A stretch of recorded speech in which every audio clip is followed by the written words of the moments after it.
Hello, today, me and you guys can introduce yourselves. Michael. Hi, I'm Luca. Yeah, so today we're going to find out if this is Barbie End or not. I'm very excited to find out because who doesn't love Barbie End, no? That's just me. Alright, so we start off with our first vote, Frankie. Does anyone want to start off? Yeah, I guess I can start. From what I know, a lot of people saw her as a favourite, like someone that's going to go pretty deep into the game. I kind of felt that as well. She looked really dominant. She was obviously with Nathan and Winner and all those kind of really strong characters, and then she ended up getting blindsided. Bit of a shock, but great way to start the season. Definitely. Yes. Frankie pre-season was talking about how I tend to talk too much, but I can't wait for everyone to share their secrets with me. Where was that, huh? Where was her sharing secrets with who? Nathan?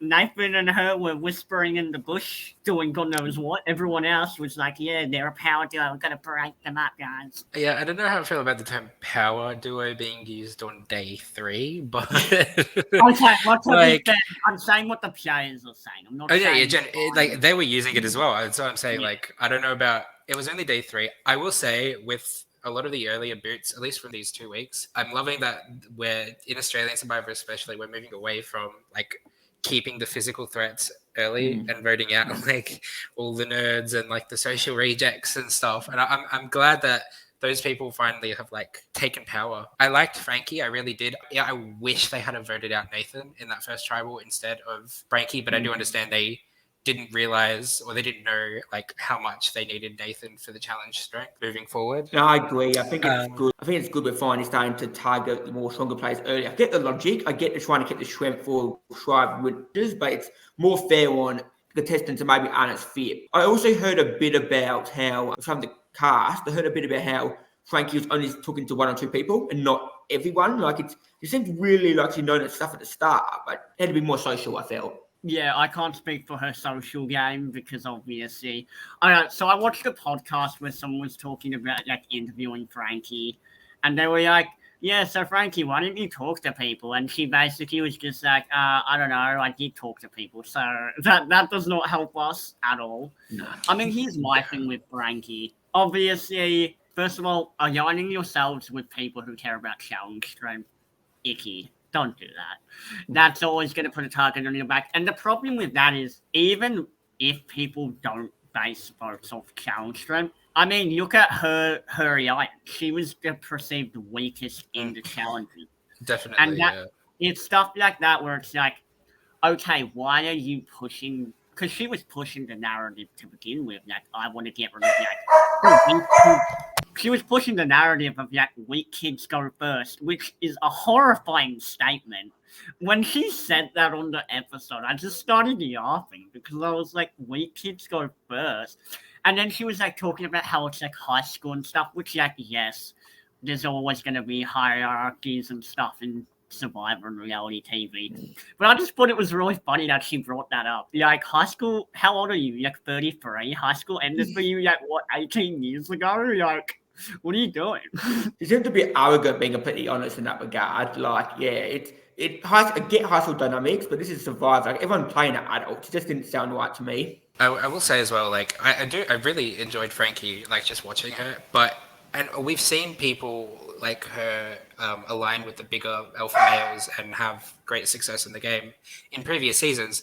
But the problem is when you align yourself with those alpha males, you are going to be perceived as the weakest link of that group. And so if you lose majority and it goes like we just saw and it went to the minority became the majority, you're becoming automatically the most expendable member of that perceived alpha group. 100%. Yes, we think about this. Do we think, obviously, there are gender biases that go on in Survivor, but do we think that she should have worked with other people in hindsight? Yes. She shows 2020. I was just going to say, yeah, hindsight's 2020, but in retrospect, pushing the Jessica vote is still smart. I think it's probably the smartest play for Frankie. Sorry, my dog's barking in the background. It's the smartest play for Frankie to push Jessica to go out, but I think she pushed it with the wrong people because she just kept pushing it with Jaden and Nathan. That was it, basically. If she had gone to, I don't think anyone perceived Mark or Eden as the quote unquote power dynamic that's running that tribe, even though we saw that they were. If she had gone to say Valeria or Viola or even Kitty or Caroline, the thrown out that name, and she did it in like a public setting, which doesn't really do much. Like she didn't really, from what we saw, she didn't have any one-on-ones with anyone else. And I feel like if she hadn't done that, then maybe she would still be here. I agree. I feel she wasn't social enough in that regard. She spoke to Jaden, she spoke to Nathan. I agree with that. Should have been more social, but no, the Jessica vote would have been a smart move. She went a bit too hard too early. I reckon if she spread Jessica's name out to more people, Jessica would have been the first boot. My take, obviously, I agree with what you guys are saying. I do want to bring up during the first reward challenge when they were doing the fire, like putting the fire on. Nathan, obviously, people were like, Nathan, put the torch on the fire, get the fire. And if we remember, Frankie was the one person who said, Nathan, don't do it, don't do it, don't do it. So I'm just trying to figure out how that goes into her downfall. I mean, obviously, she was right because they ended up bombing that challenge. So, I mean, surely she knew something that the others didn't. I definitely think that them being a tribe of titans, they're all pretty used to like calling the shots. And so when everyone calls the same shot of saying to Nathan, do it, and then one person goes against that, even if they were right, I think they have like some sort of, I'm not going to say resentment, and I don't think their egos got bruised by it, but something along those lines of like, they're just not used to like the one person speaking out against them, even if they were right. It's interesting, group of leaders, like the Titans are full of leaders, the Rebels, because they are full of soldiers, you could always put in a terminology kind of. So I guess in a group, in like a working setting, you need a combination of both, which makes it interesting watching the dynamics during challenges. Another thing I wanted to bring up was, what did you guys think about her statement with the whole dictatorship with Jess? Like when they were in the circle and Jess Clark spoke up. Because a lot of people on Twitter disagree with me. From my perspective, Jess was not the person who was, when Jess, because the way Frankie phrased it was that, oh, Jess is talking down to us, she's telling me off. From my perspective, the way they at least edited it, maybe it's different in person, obviously. But from what I saw, Jess was saying we need to have an open discussion. This is the second time we've lost the challenge. To me, if someone said that to me, I'd be like, okay, that's valid. But I guess for Frankie and Nathan and these other people, that was not what was happening. So what do you guys think about that? Just when I watched it, that first episode, I did think Jess talked a bit too much. I think probably a lot of the editing probably say in that, I guess. I don't know, just the way you mentioned it there, Zen, it made a lot of sense. Like, you got to work as a team and communicate errors. Like, it's what you do in team settings. But I don't know. To me, the editing made me sound like Jess was a bit over the top. It's hard to tell unless you're there. I think Jess was, I really like Jess as well. I think she was very delusional is the only word I can come up with. But it wasn't by her own fault. Like, she was being manipulated by Eden and Mark to think that she was calling the shots, which was really smart on Eden and Mark's part. Like, it was just unfortunate that Jess was the person that was like kind of like figureheaded by Mark and Eden. Like, it could have been anyone in the tribe. So, I mean, I think like looking back, yeah, she probably shouldn't have had so many public discussions like that. But I mean, you can only do what you do in the moment. And if that's what she thought was right at that point, that's all she knew, because she was being manipulated by all accounts, really. Yeah. No, I was just saying I agree, that's all. Was I the only one who was laughing when Mark went up to Jessica and was like, you're like a superior survivor player or something, whatever the phrasing was. He said something like, you are like one of the greatest players of all time. You were like a second time player or something to that effect. And I just started laughing. I was like, if someone said that to me, I'd be like, that is so sketchy. Yeah, was this after the first bit? If it was after the first boot, I understand it, because in Jess's head, she's just... Oh, yeah, it would have been after the first boot. Yeah. Well, then I can't fault her for that, because she, in her mind, thought that she's just spearheaded Frankie's blindside. And, like, it was like, she said it in the next tribal that it was all her plan. It was her fault that Frankie went home. And, I mean, I guess it was her fault that Frankie went home, but she's not the reason for the votes, like, where they landed.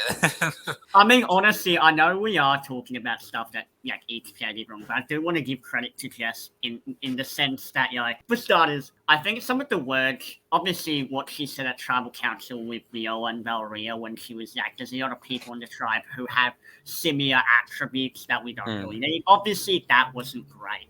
But I do think when she went up to Mark and Charles when they were at the water well, and she was like, especially saying how like there's a tight brawny three and there's like groups forming. And for me, I like the way she phrased it, because it definitely, like, you know what I mean? Because obviously people like Mark and Charles are going to be like, well, I'm not not really I'm a Titan, but I'm not really a Brawn person, you know what I mean? I'm not one of the jacked people. So that's the credit I'll give to Jess when it comes to that, at least.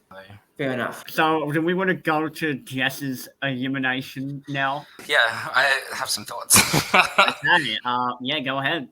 I really respect the move that she tried to pull on Eden. I actually think it was the right move to make. Moving forward, they should have gone through, especially like what's happened now since, they should have voted off Eden. It's unfortunate that it didn't work out that way. And I like that the rest of the tribe wasn't afraid to split the votes on Nathan instead of someone like Winner or Jaden. It still keeps, like, it seems that Jaden and Winner are both pretty like socially integrated into the rest of the tribe. So it's good to keep them on side for that and not put them out as the second split, because they do it again in the previous tribe, in the tribal that's just happened, where like the rest of the tribe, there's basically two main alliances right now, or three if you count Mark and Valeria and Viola, but it's the 4 Mafia and then Viola and Valeria, and then Mark onto that one as well if you wanted to add it. Can you name all the people in the I mean, I could, but just so people know. Yeah, sorry. So in the Middle Age Mafia, it's Carolyn, Eden, Kitty, and Mark. Those are the main 4. And then Queen V's, V's for Vendetta is Viola and Valeria. And then Mark is also working with Viola and Valeria. Those are the only 2 alliances that are running the tribe that we can see at the moment. Those are kind of like the main power dynamics of the Titans tribe. And I like to see that they're not afraid to kind of exclude or that muscle sort of players that we've seen in previous seasons from the show, like, and make it far. Like the one that comes to mind is just Blood versus Water, where just all of the muscle got together and then they stuck it out. Whereas this one, at least the muscle is still there, and like we've seen with Jaden and Winner, it's integrated, but they're not afraid to cut it like they did with Nathan. No, I agree. I find it interesting. Like, since I started watching Survivor, like in Australia 5-6 years ago, after every episode, I try to write notes to myself about the majority, minority, and that kind of thing. And I've noticed the same trend. Like, I think what I've also noticed is that normally there's a defined line between the top and the bottom, but it's like this group's one massive group. The only person I see is really at the bottom right now is Jaden. He got through the votes against Nathan, and the rest of them are really tight. And I think Winner in particular, he joined the majority. I'll be interested to see how Caroline goes though, because apparently some of the majority, like Mark, is starting to not trust her. Yes, We can get into that. I think we should just stick with what we have. Can I also just say, I think this is really mean, but I think the only reason Winner currently has screen time is because he found the idol. I think that if he didn't find it, we would not know anything about him because he hasn't given us anything. Because he finds it in Jess's episode, I'm pretty sure, when they eat the bananas. But he hasn't given us, like, substance. I don't know. I feel like I don't know Winner aside that he has an idol. Whereas, like, someone like Jaden, I love Jaden. He is amazing. Like, maybe he's not the best at this game, but he's so funny. He's not taking things, like, too seriously. And he's still, like, pretty socially and, like, physically integrated into the tribe. Especially at this point at the Jess vote. I love, like, the contrast between where both of them aren't really in the major alliances, but they're offering up different things, but one is definitely more interesting than the other. Oh, that reminds me. Give me a sec, guys. Don't mind me. I'm just going to start eating my banana. Yo, is that a community idol for you? No way. Sorry. Yes, I had to do that joke. Anyways. Should have been into it first so it broke your tooth. Oh, yeah, my bad. Let me redo that. Just pretend you didn't see that. Okay. And yeah, we're not going to edit that out because it's really funny. Mm-hmm. Jesus Christ. Oh my god, here it is. How small was that idol for it? Oh no, sorry, it was a clue.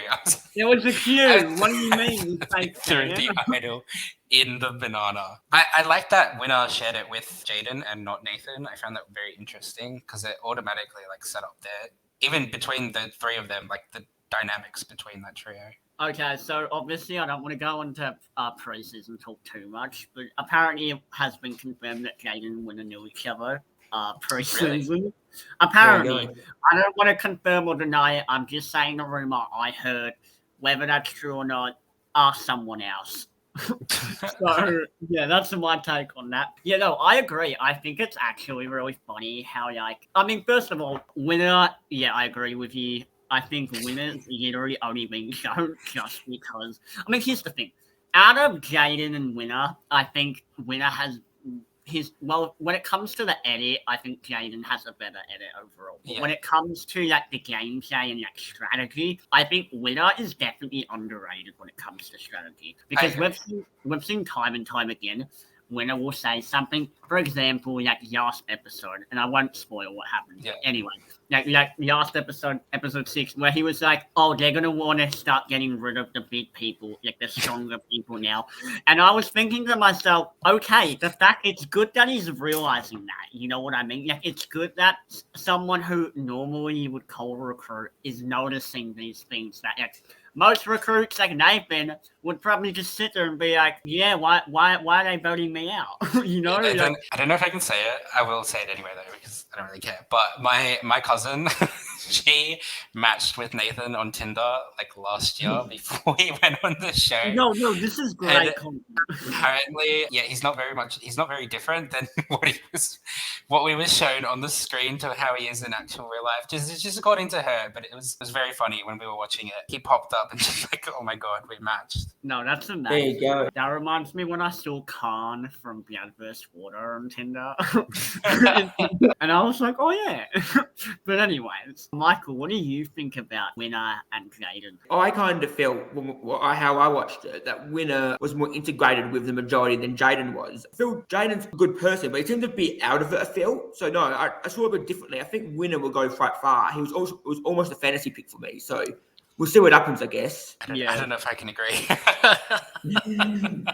Look, we can predict how they go at the end of Yeah. this. My controversial opinion with Winner and Jaden is like, I literally called this out. I think episode 2 of my recap, I literally was like, yeah, I think they're way tighter than Nathan. Is that all we have to say about Jess? Yeah, I'd say like she played hard. I think if she was on a tribe with anyone other than Mark and Eden, she actually probably would have done really well. I think like if she was on the Rebels tribe, I actually think she would have well integrated into that tribe.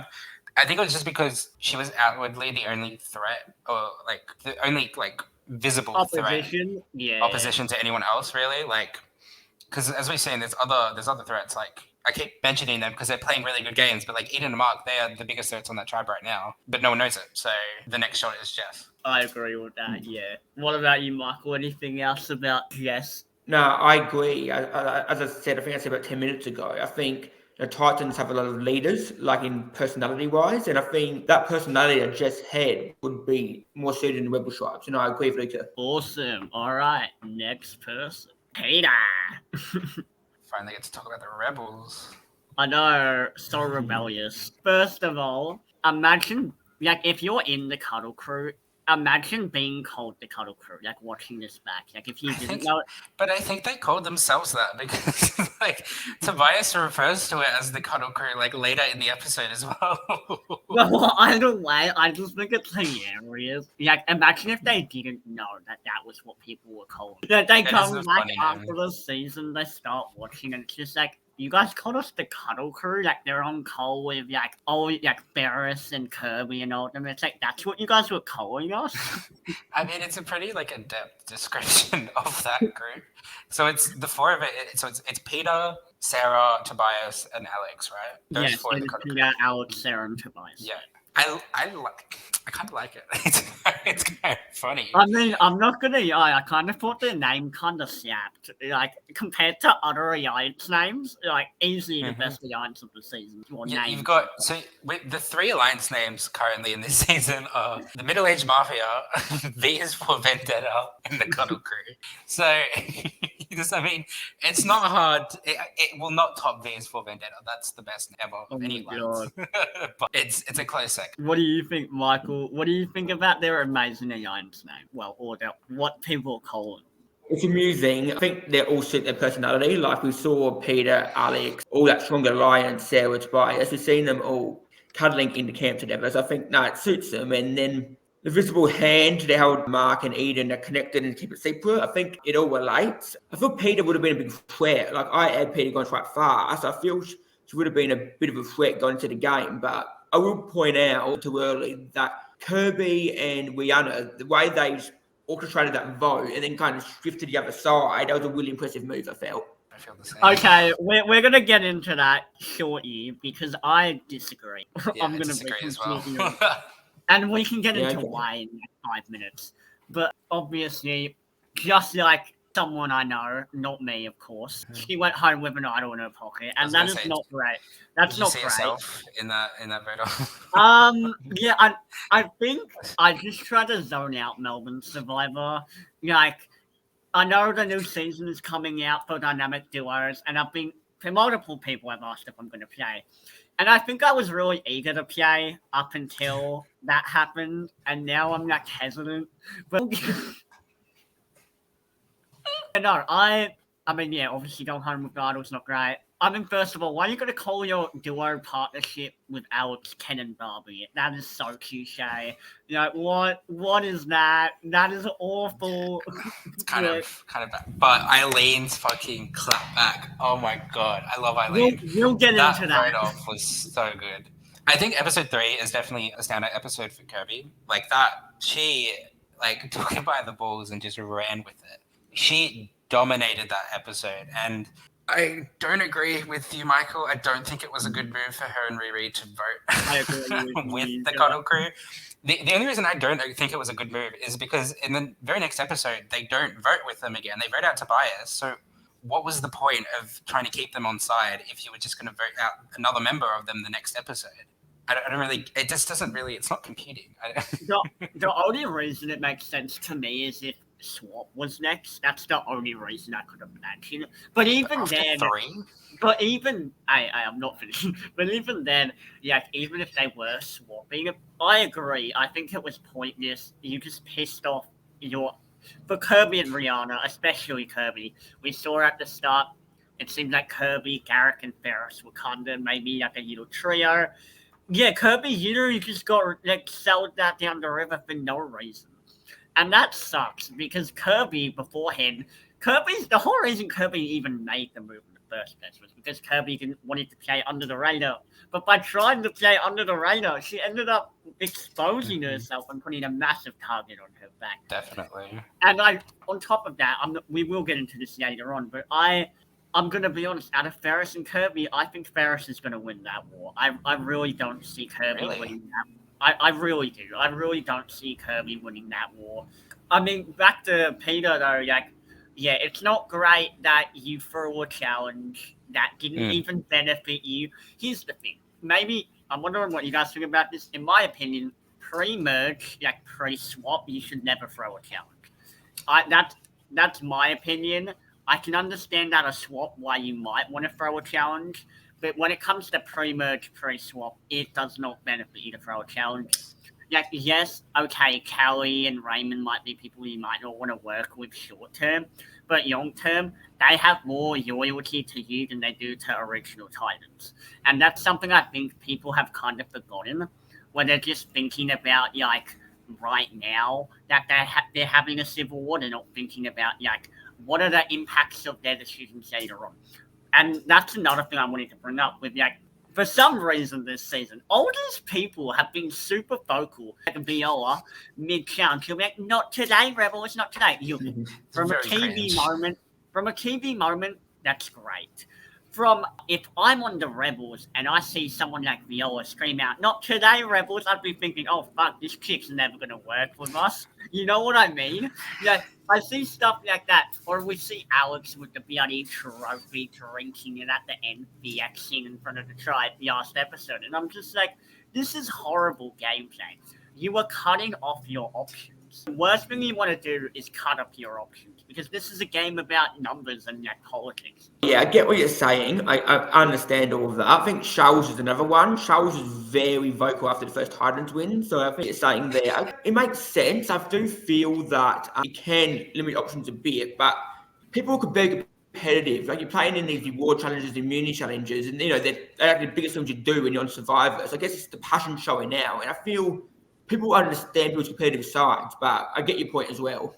Yeah, I mean, I get what you're saying with that. My thing is, like, obviously the game like Survivor perception is reality, right? So people are going to see here's the thing. If you, for example, like the Cuddle Crew, right? The reason why Peter was targeted, or part of the reason why she was targeted, was because she was isolating herself with a few people, making her yard very public, and yet, to be honest, probably not making the time of day for certain people in the tribe, like Kelly and Raymond. And that is why, for me, I look at that and I'm like, that is not good gameplay. And we can all agree with that. Like, isolating yourself is not good gameplay. This just reminded me of Eden shouting out after they won that challenge, "Are you not entertained?" I'm just like, I understand they want their TV moment. It's a very good soundbite to use. It's very marketable. It's so cringy. I know that's kind of like Eden's like whole stick is like he's like the nerdy movie guy with all the movie references. Yeah, it's just not. It doesn't really translate that well to TV. I think he should stick to the movies, but that's just. Stick with the movies. That's the lesson we get from today. Stick with the movies, Eden.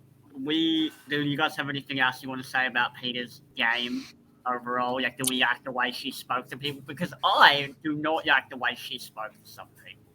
She went up to people, I forgot who, but she went up to certain people. I think Kirby was one of those people. And she was like, join this majority. She said, this is the majority. What a horrible thing to say to someone. Like, if someone comes up to me and says that, yeah, obviously you're going to be like, wait, I'm not the majority? What the fuck? I definitely think that the Rebels benefiting from a few floaters in their myths and like using those votes against the perceived majority. I think like, especially in that vote, the two like big floaters that come to mind for me are Scotty and Eileen. 100%. We didn't see them at all during the first 3 episodes. We saw Eileen's voting confessional. That was it. They didn't get a single intro package. They didn't get a confessional.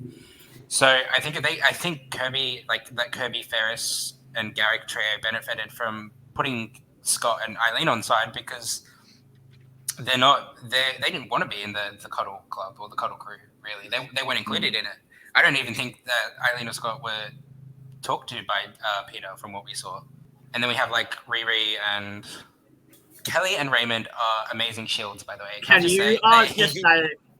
you just say Rihanna just because I don't think people are going to know who Riri is. Sorry, Rihanna. Rihanna, Kelly, and Raymond are amazing shields. They are really good to keep around, and we'll get into it later with what Kirby does. But those two, if I was on the Rebels side, I would keep them for as long as I can. And I'm pretty sure the vote was split between them, wasn't it? It was between Kelly, Raymond, and Peter. Yeah, but you just get the votes up. Okay, so from what we saw, so 6 votes Peter, 3 votes Kelly, 3 votes Raymond. Yes. I think Peter was a very good player, though. I think she was. If they didn't get her out now, she would have gone far, especially with I agree. I mean, pre-season, she was high on my draft because she told me that she had watched international seasons, and for me, that's obviously a good sign. Physically, I mean, just look at her. She was physically strong, so it's not like that was a concern. And socially, I mean, maybe she could have done a bit better, but from like an outside perspective, she looks like someone who could get on with most people. Seems social, yeah. All right, so is that all we have to say about Peter, and then we go on to the next one? All right, Michael, you good with that? Yeah, I'm good with that. That's all good. All right, let's go. Tobias. It was interesting, Tobias Alex combo. I think it's what was stated a bit. I'll say, I think this is probably the best episode of the 6 that we saw. This was such a good... For the Rebels specifically, we saw so much of people we haven't seen before, like Eileen, who named the episode B for Blindside. It's amazing. Like that whole A is for Alex. Yeah, that is amazing. That is like TV gold. You can't make that up. I loved the Ferris Idol dynamics of him finding the treasure chest as well. Kelly just existing. I love Kelly. I don't care what anyone says. I think that what she did in this episode was really good. It just sucks that Alex is not... sucks to say. Alex is like not smart enough to see that it was actually in his best interest that to work with Kelly moving forward. Because if he works with Ferris and Garrick, he's always going to be at the bottom of that 3, and there's no one else that is going to come close to that. I think it was actually a really smart move by Kelly to flip the vote. I thought it was unintentional before I heard her voting confessional. So like props to her because she completely like fooled me. So, okay, I was going to say that, yeah, I feel Kelly was a bit calmer. Like, she was obviously crazy when she did the Titans. I think she was a bit more relaxed, a bit more calm, but still a personal self, just a bit more relaxed there. What I didn't understand is she was sent the Schroeder challenge. That's why she got sent to the Rebels, the Schroeder challenge. And then she sat out of the challenge. And then when she went It's- back to the Titans, she It's didn't not this actually one. told It's it. next one. That's It's the next episode. It's next one. Oh, sorry, my bad. It was just a really enjoyable episode. It was entertaining as well, which I think is like the cardinal sin of a bad Survivor episode is when you're not entertained of it. I liked all the chats. I liked like Kirby and Rihanna, like not knowing if Kirby and Rihanna were going to flip on Ferris. I thought that was brilliant, like editing. Who else was there? Raymond just being there. I also think it was a pretty good episode for Sarah. Like the split vote and then making the minority who wasn't in that split decide to send who to send home is like kind of evil, but I really like it. I think it's like I think it's a really good play as well because it gives her that power and it makes her feel safer. Try. I agree. Like, I don't care. I know there were people saying that they should be 5 votes on one person, 3 votes on the other, in case of being via Kirby and Rihanna, because they didn't know. Like, Scott and Eileen and Garrick and Ferris didn't know if Kirby and Rihanna were really with them. And I understand that perspective. But from an editing, if we're taking gameplay out of it, I agree. I thought this was so satisfying. Like, I love Eileen as a villain. I'm sorry, I need more content of Eileen being this sneaky villain. It's amazing. I don't think we've really ever gotten a plan like this from what I can recall in years where someone has came up with a plan, which is so cruel because you're literally like mocking them to their face. But I low-key love it. I think it's so funny. And on top of that, I saw Eileen comment this on Twitter because people were asking her about it and saying, why did you do that? Eileen said that she made the move because if Sarah is the swing vote, one, it will start to build a connection with her and Sarah because she felt like that obviously Sarah was left in the outs. Sarah's allies are going home one by one. That's something that they could start to bond over and start to build a relationship with, which in that case, good for Eileen, right?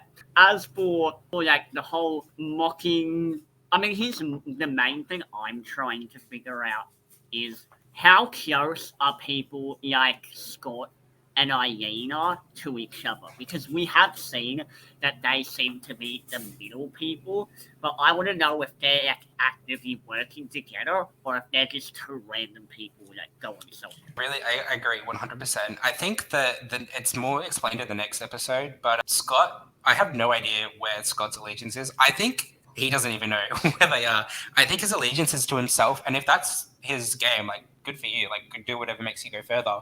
But like he has these people coming to him with information from both sides, especially during the Kirby versus Ferris thing. So but he also like it seemed like he was going to work with Ferris and Garrick on the Kirby vote. But then when it came out that they needed to send someone to the other tribe, he like got it spot on that they can't send Ferris because he has the key and he'll find another idol. So I don't know. I need to see more of him play. I mean, Scott's my preseason winner pick, so I'm happy he wasn't purpled. Because I know that was a fear people were talking about. They're like, who's the twin of Alex? The guy who looks like Alex? I agree. From a casual perspective, I wouldn't have been able to tell them apart. It's like, oh, did Scott get a haircut? You're like, okay. I thought Scott was wearing a Wiggles shirt in his promo. And I was like, who is this person? Like, I haven't seen them yet. And then I thought it was Alex, like on a first glance. And then I realized that's actually so funny because it really does look like he's part of the Wiggles. Do we have any thoughts on Tobias? I think his personality was interesting. I think he seemed a bit out of it. I think that's my first intake. My thing is obviously out of Alex and Tobias. Tobias is way more passive as a player. I think Alex is more active. He's going to be a problem for people who are close to Alex going forward. So in that perspective, well, it depends who we're talking about, what's in their best interest. But in a general aspect, I think keeping Tobias over Alex, if between the two of them, is probably the better move.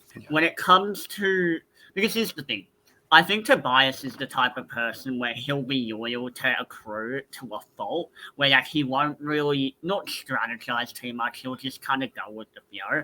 I think Alex is more. I mean, first of all, I don't know if you guys noticed, but Alex is friends with Yoki Gilbert. So in Alex's intro package, there was a video of him and Yoki Gilbert hanging out, season 2 and All Stars. And if we know anything about Yoki, it's that Yoki tends to be loyal. Is Alex getting advice from Yoki pre-season? Did Alex get advice? Because if he's getting advice, obviously that's going to impact how he plays the game. I agree with you there.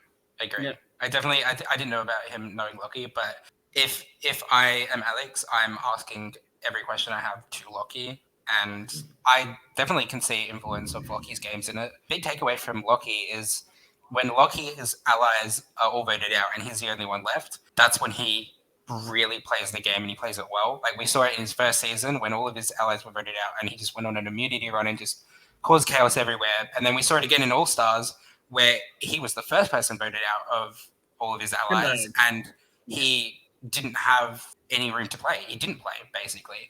So I think Alex is a similar case where, like, if Sarah goes, I think Alex is just going to go wild. He's going to become a free agent. Can I also really quickly say as well, I think it was a really good pickup by Kelly that Tobias didn't want to have a conversation with her for the tribal, and I think that definitely locked in her vote. Because at least Alex, even though Alex and Kelly have had this like big tumultuous relationship, at least they're talking. Yeah. And so I felt like Kelly at least saw that Alex will have a conversation with her. They can riff ideas off of each other. If they get put into a minority merge, a minority swap or something like that, at least they have that relationship. It might not be a good relationship, but at least there's something there. Whereas with Tobias, Kelly wasn't getting anything. I'm not going to lie. I would totally work with Tobias. I think, like, if I'm a player going into the season, I'd see someone like Tobias, and I'd be like, okay, he's going to be...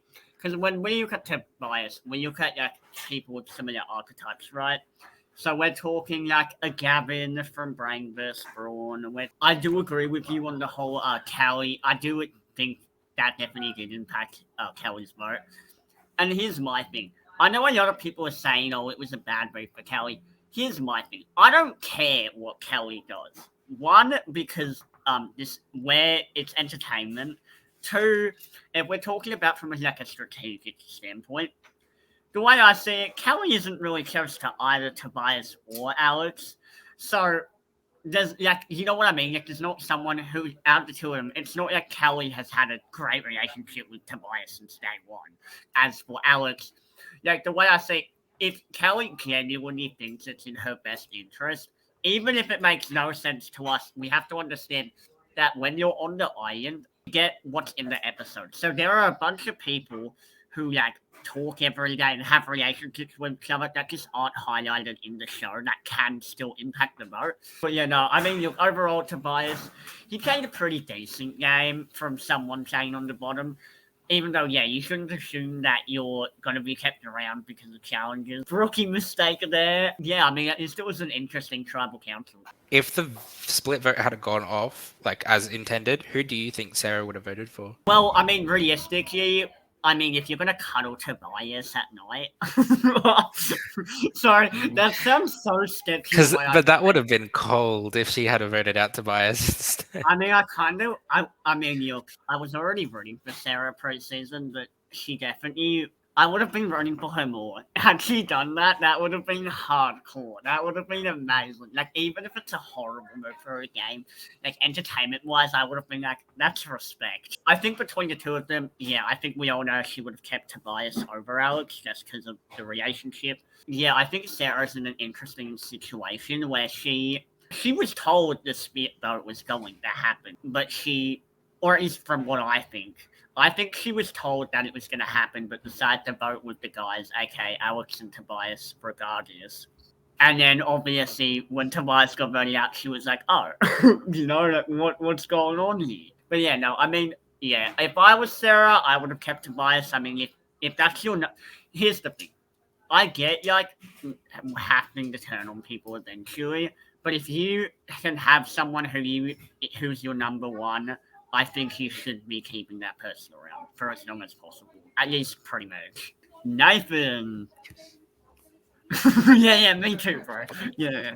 No one wants to Jesus, where to start. start? Where to start with Nathan? Here's what I will say. I think Valeria is playing the best game on the Titans tribe. Like, I think it's up there with Mark at the moment because the seeds that she was sowing against Caroline is going to stick with Caroline for the rest of the game. If they go into a swap and Caroline is on the tribe with any of the Titans, and they need to flip on one, I think they're going to flip on Caroline for it. And I think that's all because of what Valeria and even Viola to an extent is doing.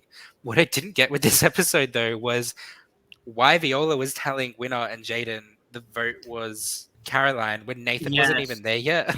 Because he comes over halfway through. But my thought process, like after watching it, is Viola saw Nath coming over and was like, I'm gonna speak loudly so that he can hear and join in. And it was just a fake conversation. But I don't know. It just doesn't really make sense to me. Yeah, I think that's what probably happened just based on editing, because obviously they're not going to be like, yeah, Nathan's gone, easy vote. Obviously, people don't care. People don't care about challenges. This is 2024, okay? If you want to care about challenges, go apply for the Challenge USA. Apply for, like, SAS Australia. There are other TV shows if you care about challenge. If you want to test yourself, apply for those shows. Don't apply for this. This isn't the weakest link, okay? We are not voting out the weakest person every fucking tribal. And then on top of that, I saw someone on Twitter even say, like, oh, Nathan's not even helping them that much in challenges because if you look at the stats, like, they're still using just as much as the Rebels are. And thinking about it from that perspective, it's like, yeah, keeping these big people, like the challenge people, isn't even helping their tribe as a whole. And I think it's because, one, the diversity in the challenges. We've seen a lot of new challenges this season that we haven't had in the past. And, yeah, I think that's sick. When it comes to challenges, I think it's really dope that we're getting new content. Like, the challenge where they were back-to-back, I've never seen that before. I can't remember when that happened. The dodgeball challenge, I mean, it's probably happened. We got it in Survive Nicaragua with Fabio and stuff, but I mean, I haven't seen that challenge in ages. It's stuff like that where, like, these are challenges, but they're not, like, just physical. There's endurance, there's puzzles, there's other aspects that are being involved. And when it comes to Nathan, yeah, I mean, you're putting yourself, isolating yourself from literally the first tribal in the water. Bad move. What are you doing, bro? Like, I don't fuck with that. Has he actually seen the show, or was he just recruited? Because I'm pretty sure he was recruited. Because I think he was recruited. There's no way he wasn't recruited, right? I think he was recruited as like another Simon Me type architect, but Simon is so much better. Simon is like I think he's like hurdles. a Simon Blackie sort of character from Champions vs Contenders 2. Yeah. Or Gavin, as I said before. Are there any like athletes in this tribe, or is it just Jaden? Well, what do you define as an athlete? Because Like a sports persona or someone that's played for sports? I mean, Viola does like bodybuilding, Yeah. weightlifting, so I guess if you want to count that, that counts too. As for the rest of them, no. I mean, Kenny looks like she works out all the time, but she's not like that's not her job. You know what I mean? As for Rebels, I mean, no, there's no one there who stands out in particular when it comes to that. When it comes to like Nathan, gameplay wise, yeah, he didn't know what he was doing. It's very good though. I like the tribe dynamics. I like that they're not the usual tribe dynamics, if you catch my drift. Like, it's not just all the muscle heads sticking together and just voting out like all the weak people. And I'm just like, thank you God for finally giving us diverse alliances in this freaking show. And we actually have super fans. Yes, we have fans of the who show. say they're fans and then don't know basic stuff.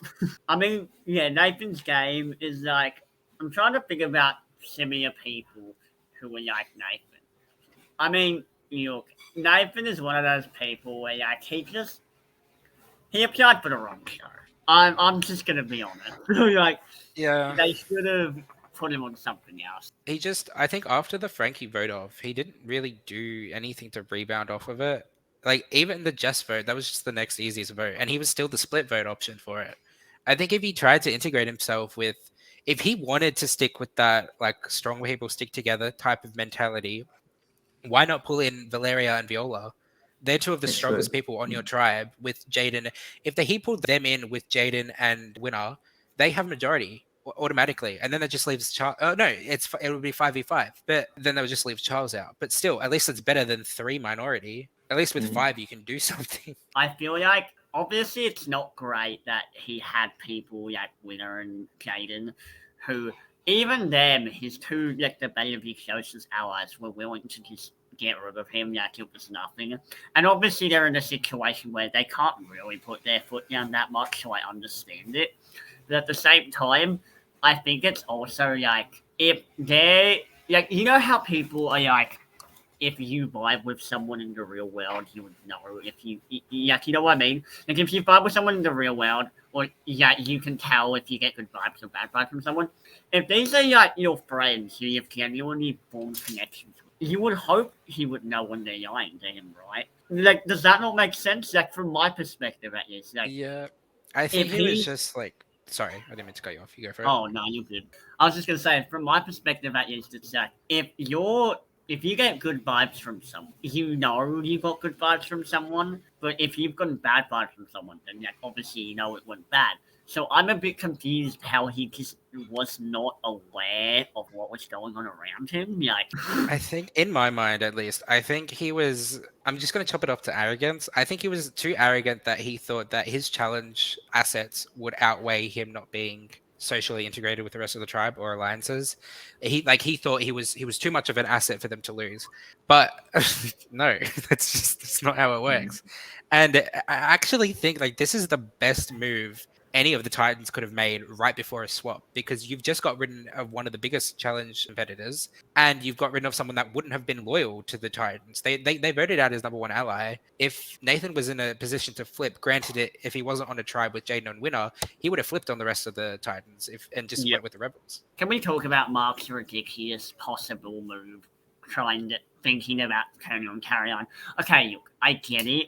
Carry On is wary of him. Yes, Mark has other priorities. I get that. Mark is a super fan of the show. He knows normally around the 5th round is when people swap in Australian Survivor. Why is he trying to divide the tribe? Why was that even a possibility? I have no idea why that was brought up for contention. And Mark even did a confessional saying that no one is close to Nathan. Yeah, he was having conversations, like you said, Yuka, to people like Viola in front of like Jaden and Winner.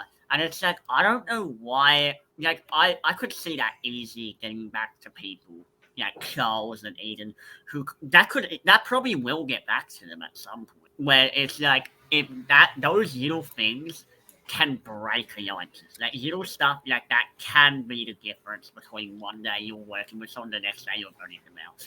So like Caroline or Kitty or even get wind of that, I think that's bad news for Mark. I think that's not great. I agree. I get what you're saying for it. I just think that it wasn't the worst move for Mark to make, because my thought process is Eden is the worst type of alliance member to have, where if he hears his name come up, he goes nuclear. We saw it in the That's second true. episode Yeah. when Jessica threw out his name. He only got one vote, and he almost blew up everyone's game in his alliance. Yeah. So I think after that moment, Mark kind of prioritized his relationship with Valeria and Viola, thinking like, if Eden goes nuclear again, he's going to take down everyone around him. So I need to get off of this ship before it sinks completely. And I think it was smart because, like I said before, like Valeria was the one that was throwing out the seeds against Caroline. Mark was thinking about flipping on her, but Valeria was the one that was spreading it to the rest of the tribe. So I think if it did get back to Caroline or Kitty or Eden, Mark would just push it onto Valeria instead, and Valeria would agree with it because she was saying that stuff. So I don't think she would turn against Mark in that capacity. So I think if anyone's in hot water, if it gets back, it would be Valeria or Viola. Okay, no, that's fair. I get that. I was just saying, when I think about like a strategic aspect, Mark even considering this move just seemed really idiotic to me. Like it just didn't make sense to me. Especially because Mark has been one of the main people pushing the agenda of like fuck challenges. And then for him to instantly just switch up trying to even debate saving Nathan, someone he actively said he has no good relationship with. To me, that's the similar thing to what people are saying about Kelly when it comes to the out into the bus. To me, those are like similar things.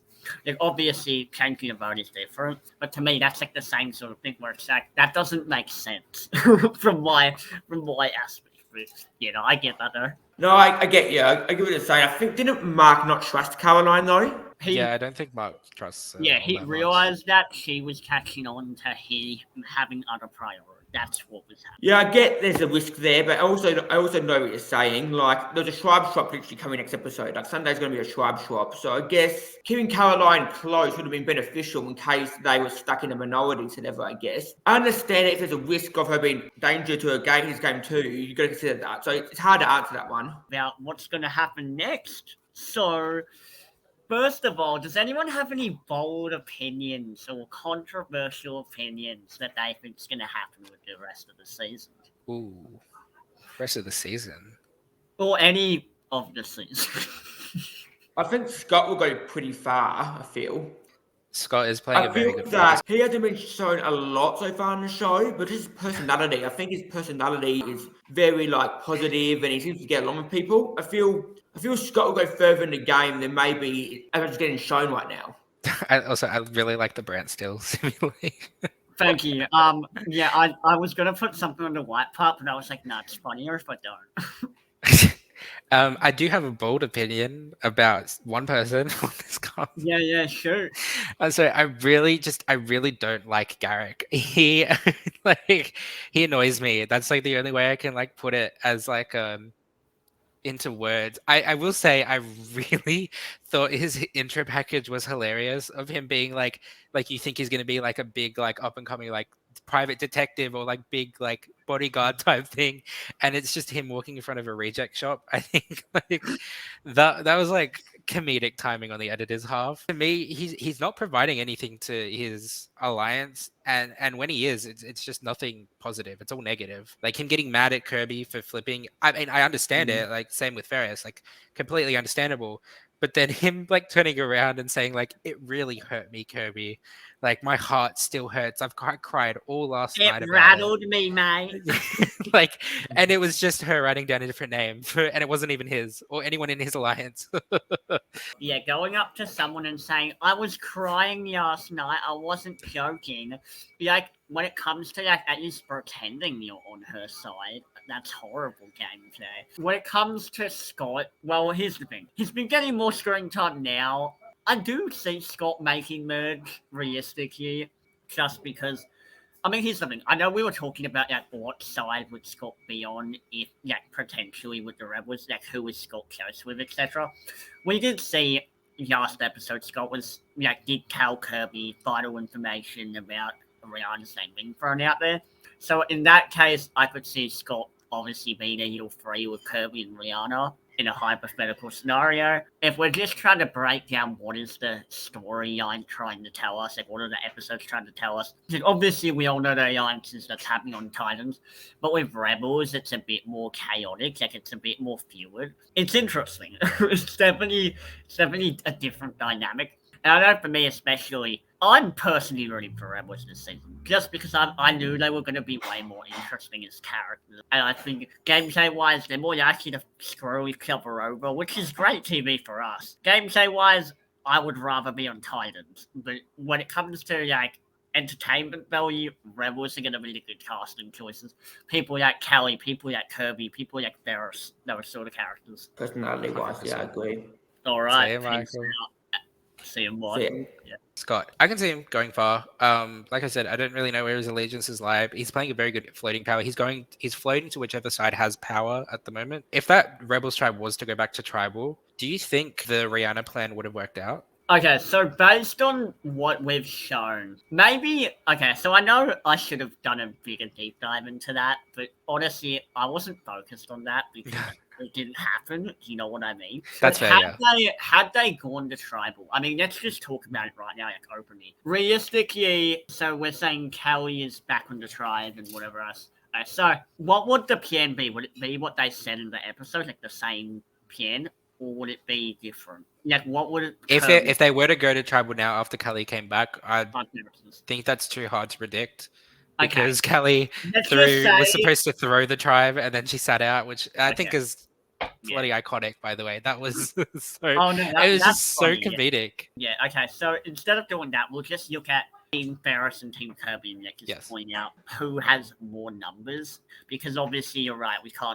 We don't know what could have happened. Yeah. So we're only going to go based on what we do know. Obviously, Kirby, right? So Kirby and Ferris would probably go after each other. It would probably be one of them. The only reason I can see why people would go for Rihanna over Kirby is because Kirby is a shield.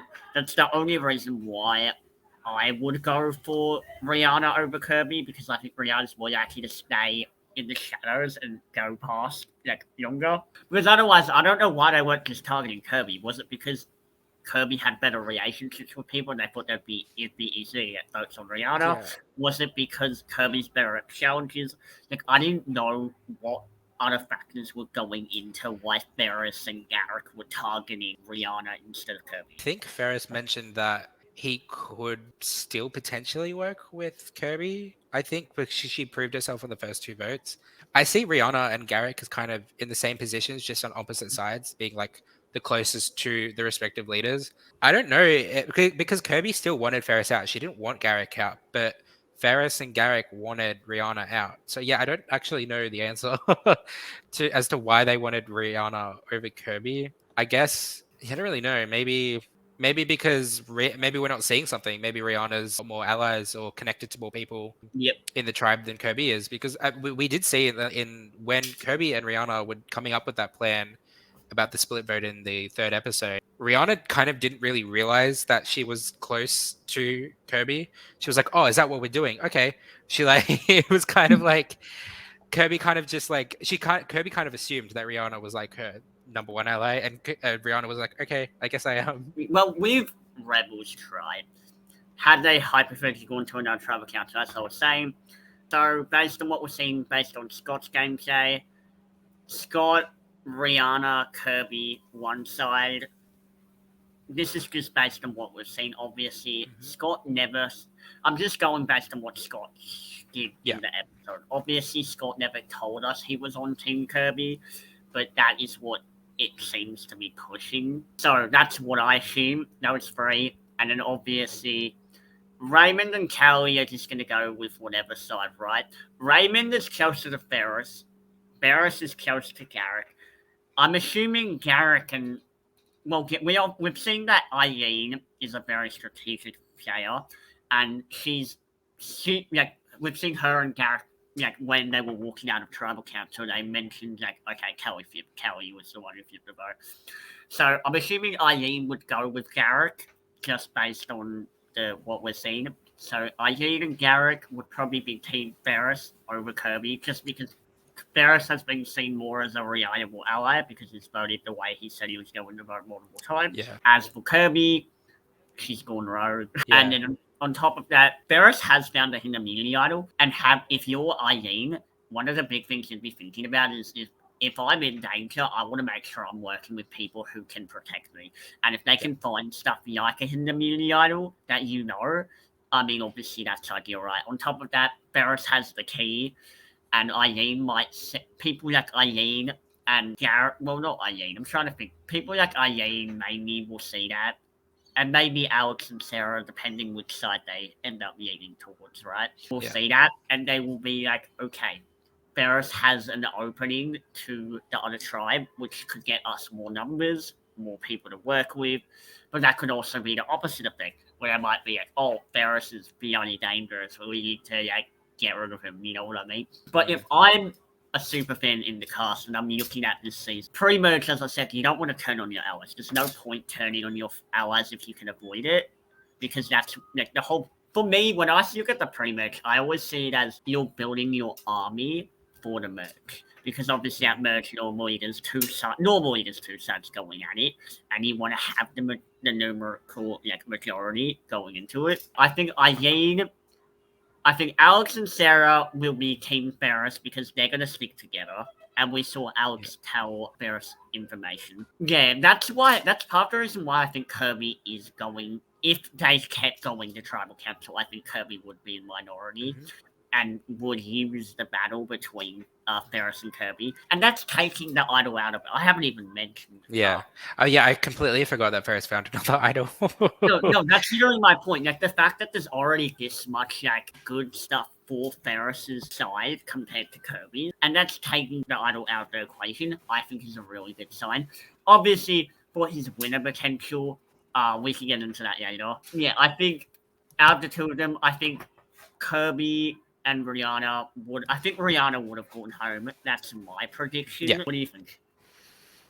Yeah, I kind of agree. I think Kirby's in some pretty hot water right now. I think telling Alex the plan was probably her downfall with that. I think she could have just told Sarah. I don't think Sarah would have leaked it to Alex, even though they are pretty close. I agree. I think Alex, Ferris, and Garrick. I think Alex gravitated towards Ferris and Garrick after the Tobias vote. I definitely think Kirby didn't need to tell Alex anything, actually. She didn't need him as a number at that point for that tribal, because if I'm not mistaken, I'm pretty sure the vote was gonna be Alex for that one. Yeah, like the original one, between Ferris and Kirby. Yeah. So I mean, they could have just left it on that and just split the votes down normally. Rihanna, Eileen, Raymond, Kelly, and Kirby, and that's 4, and that's all they needed because the rest would have been split. So I think now that her plan has kind of been exposed, narratively wise, what I think is going to happen at the swap is, do you want to jump into that? This is what this podcast is about.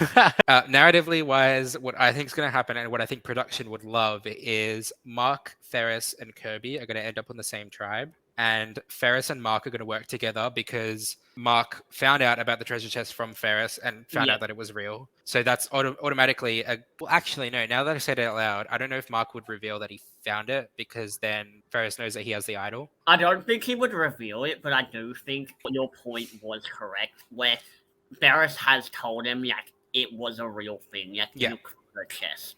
Yeah. Yes. Actually, I think that is more of the case where if they end up in the same tribe, I do think Mark and Ferris would work together, and I think they would target Kirby. I think she's going to get swap screwed, if I'm being completely honest. I think production would love that narrative, two enemies going at each other. And I wouldn't be surprised if Garrick and Rihanna are away from Ferris and Kirby as well. I know they can't influence how the tribes are picked because it's all random, but I think that's what they would love. And narratively wise, I think that makes the most sense moving forward. Oh, Kitty. I kind of like Kitty. I'm not going to lie. She gives me Elle vibes from season 1 of Australian Survivor. I don't know what it is. I think it's just the assertive personality. From what we've seen, she hasn't had a confessional or an intro package yet, but especially during the last tribal when she told Jaden what to do, and then she voted for Jaden. I think it was it was cold, but she's very assertive about getting her way, and I like that. I think it'll do her well. If she doesn't go out in the swap, I think she'll make it deep in the game. I think Caroline's going to be her. Yeah, I mean, here's the thing. Yeah, when it comes to Kitty and Caroline, I think people are more likely to take out Caroline, which is good for her, because let's be realistic. If we're looking at the future of the game, obviously the Middle-Age Mafia is not going to stick together long term. That is just not going to happen. Mark has other priorities, and people like Caroline can see that. So I think, assuming that I'm not focused on potential swap screw players, because I'm not going to take into account what I think the tribes are, because we're never going to know what we're not going to know that. Yeah. So I'm only going on based on what I know and what we've seen. So what we know is obviously the Middle-Age Mafia is breaking up. Whether it's now, whether it's in 7 episodes, it's dying. It's going in a fire. Yeah, it's happening. It's not going to last. They're not making it to Final Four. Sorry, guys. They're not Cook Islands. I feel But when it comes to them, when it comes to Kitty, well, here's the thing. Obviously, we know Kitty and Carrion are going to be on the same side going forward, just due to the edit. They seem to be a duo. That's what Eddie's telling us. My main question is, so we see that Jaden and Winner are going to stick together. We see Valeria and Viola and Mark are going to stick together, ideally, in a ideal scenario where none of them turn on each other or are forced to turn on each other. My main question is, obviously Aiden's going to want to stick with Carrion and Kitty. So my main question is, where's Charles in all of this? Because Charles is the one person where I don't know what he's thinking at all. Like, I genuinely have no idea. And we know Charles is a super fan and he's a lawyer. So obviously he's a very intelligent guy, right? Yeah. So he's playing the middle, and yeah, that's what you want to do ideally. You want to be friends with everyone. But if I'm looking at Charles, I would be thinking, okay, what is my long-term plan? Because obviously from Charles' perspective, he sees Jaden and Winner as a duo. He would see the two Vs probably as a duo at least. Maybe he would see Carrion and Kitty as a duo, and then he'll just see Mark and Aiden floating around, but I'm not really sure. What do you think about that? What do you think Charles is? What is Charles doing? I really don't know, bro. I 100% I agree. I have zero idea what he's thinking. The only thing, it's kind of like metagaming it a bit based on the editing wise. He was given an intro package, but we haven't heard from him at all. So to me, that tells me that either he's going to go very far or he's going to go out during the swap. I mean, he got an intro package in the first episode. Yeah, in the first episode, but that was the only time he's like got a confessional. I'm pretty sure like he's got maybe one or two. I agree. Aside from that, but we don't know where his ally, we don't know who he's allied with. We don't know what his thoughts are because he's not getting any confessionals. But the fact that he got a intro package tells me that he's either going soon or he's going to be here for the long haul. I don't think he's going to I don't think he's going to go in the middle ground. I think he's going to go soon or he's going to go far. Between that, those are my thoughts. That's kind of metagaming it though. No, that's fair. Yeah. Another thing I wanted to bring up, which I did partly bring up in my recap for episode 6, but I want to hear your thoughts when it comes to this. So obviously, hypothetically, had Nathan not been voted off and Carrion was voted out. So obviously, Mark said he wanted the 6 of himself, the 2 Vs, Viola and Valeria, Nathan, Winner, and Jaden to vote together, right? Obviously, you're not going to tell Carrion, Aiden, Kitty about the vote. So my question is, were they going to include Charles, or was Charles not going to be included? That's the question I had coming out of that tribal council, because he was the only one where I was like, would they tell him about the vote? Because he's not attached to anyone. That's interesting. Yeah, I'm actually not sure. I don't think they would have told him. They don't need him. Why risk telling a person that you don't need their vote for? If we're assuming that they don't know when the swap is happening and they pull this move, I don't think they tell Charles, because why would you need to tell? I mean, we saw it in the previous episode where Kirby told Alex when she didn't need to, and he went and told Target that they were voting him out. So I don't think they Wait, needed did to you tell say Charles. Target like the shop? Because I just heard they told Target. I'm like, who's Target? Sorry, Alex told the Target. Oh yeah, no, that was funny, dude. Like, I was sitting here and I was like, I think you. No, not yes. Ferris famously goes by the supermarket brand Target. Yes. Yes. the remix shop. Gotta say. No, yeah, I don't think they tell Charles in that scenario. I mean, they could, but it just doesn't make sense strategically wise to tell him when you don't need his vote. Yeah, I mean, the only reason you would tell Charles is, numbers wise. Yeah. If you felt like you could not burn trust, because obviously if you vote not tell someone a plan, it's kind of hard to get that trust back. Especially if you're going into a swap down in numbers, because they've at least got one VO members. So technically they're down in numbers, even though the tribes are the exact same. Obviously you'd want to try and keep whoever sticks around on the same page as much as possible, which is part of the reason why I was so confused why Mark was even entertaining the idea of keeping Nathan around. Yeah, I don't know. I also think I guess the Mark thing, like throwing out Nathan's name, could have just been like production being like, we need you to throw out another name because currently it's only Nathan that's going. Like we need some uncertainty to like push a story forward in the episodes. Yeah. But yeah, I don't think Mark would have ever gone through on that. Like, I don't think there's a scenario in which Mark goes through on the plan to keep. I would Nathan hope over not, because I think it's a Caroline. horrible move for his game. I think moving forward, if we're talking about the mafia, the middle-aged mafia, out of those four, I think Kitty and Mark are playing the best game, and I also think they're going to go the furthest out of the four. I think Caroline is going to go somewhere in this swap, just based on what we've been shown. I think the seeds that Valeria, Mark, and Viola have been sowing are going to come to fruition soon. And if Eden hears his name, even in passing, he's going to explode. So I don't think he'll last. I don't think people will want to work with him. I don't think the rebels will want to work with him. And I don't think Mark and his allies are going to continue working with Eden if they're put in a position where they need to turn on someone. Yeah, no, that's fair. So, can we name Mark, Valerie, and Viola's alliance? Because they're just called the Double V's and Mark. Can we come up with a trio name for them? It's so much easier. Trio name. You could do like V is for Mark or something instead of V is for Vendetta.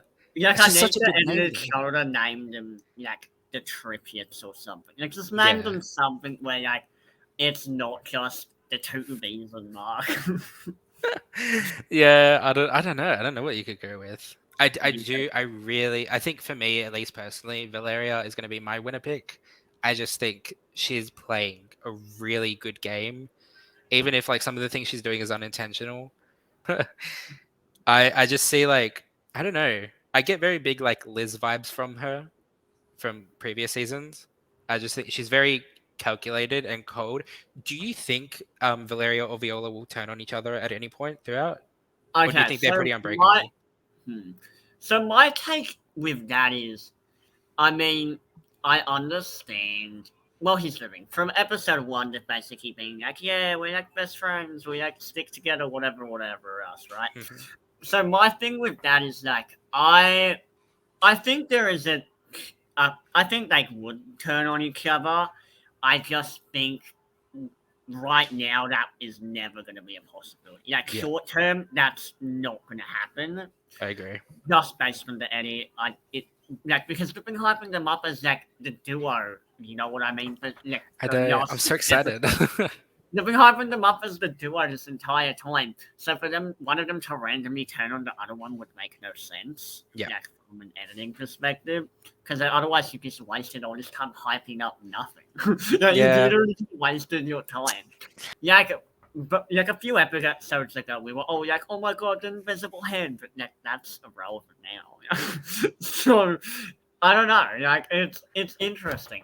I will say this: out of the two of them, I do think Valeria is more likely to turn on Viola. I will say that. So it was actually really interesting that you brought up the whole Liz thing, because I was watching this guy named Gumball. He does YouTube. He was like Survivor Gumball, whatever his channel was. I'll link him in the description. But basically, he was like saying his opinions on the cast and whatever else, and his thoughts on the episodes. And he also said the same thing. He said that Valeria was like giving Liz vibes and not getting the content.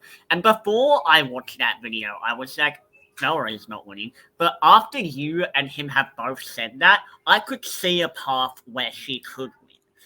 Where like before I wasn't thinking about Valeria at all. Like obviously I was like, yeah, it's cool that like she's not just a dumb model, because pre-season I was like, oh no, she's just gonna be a model who does nothing. But she's not. Like she's smarter than Shields. She really understands the game in a deep enough concept where she could win. Yeah. Unlike people like Jaden, where if Jaden gets to the end, I don't see how what is Jaden gonna say other than I'm likable. I don't see. I mean, yes, I agree. Sorry to cut you off. I agree with that. I think it depends on who he's up against.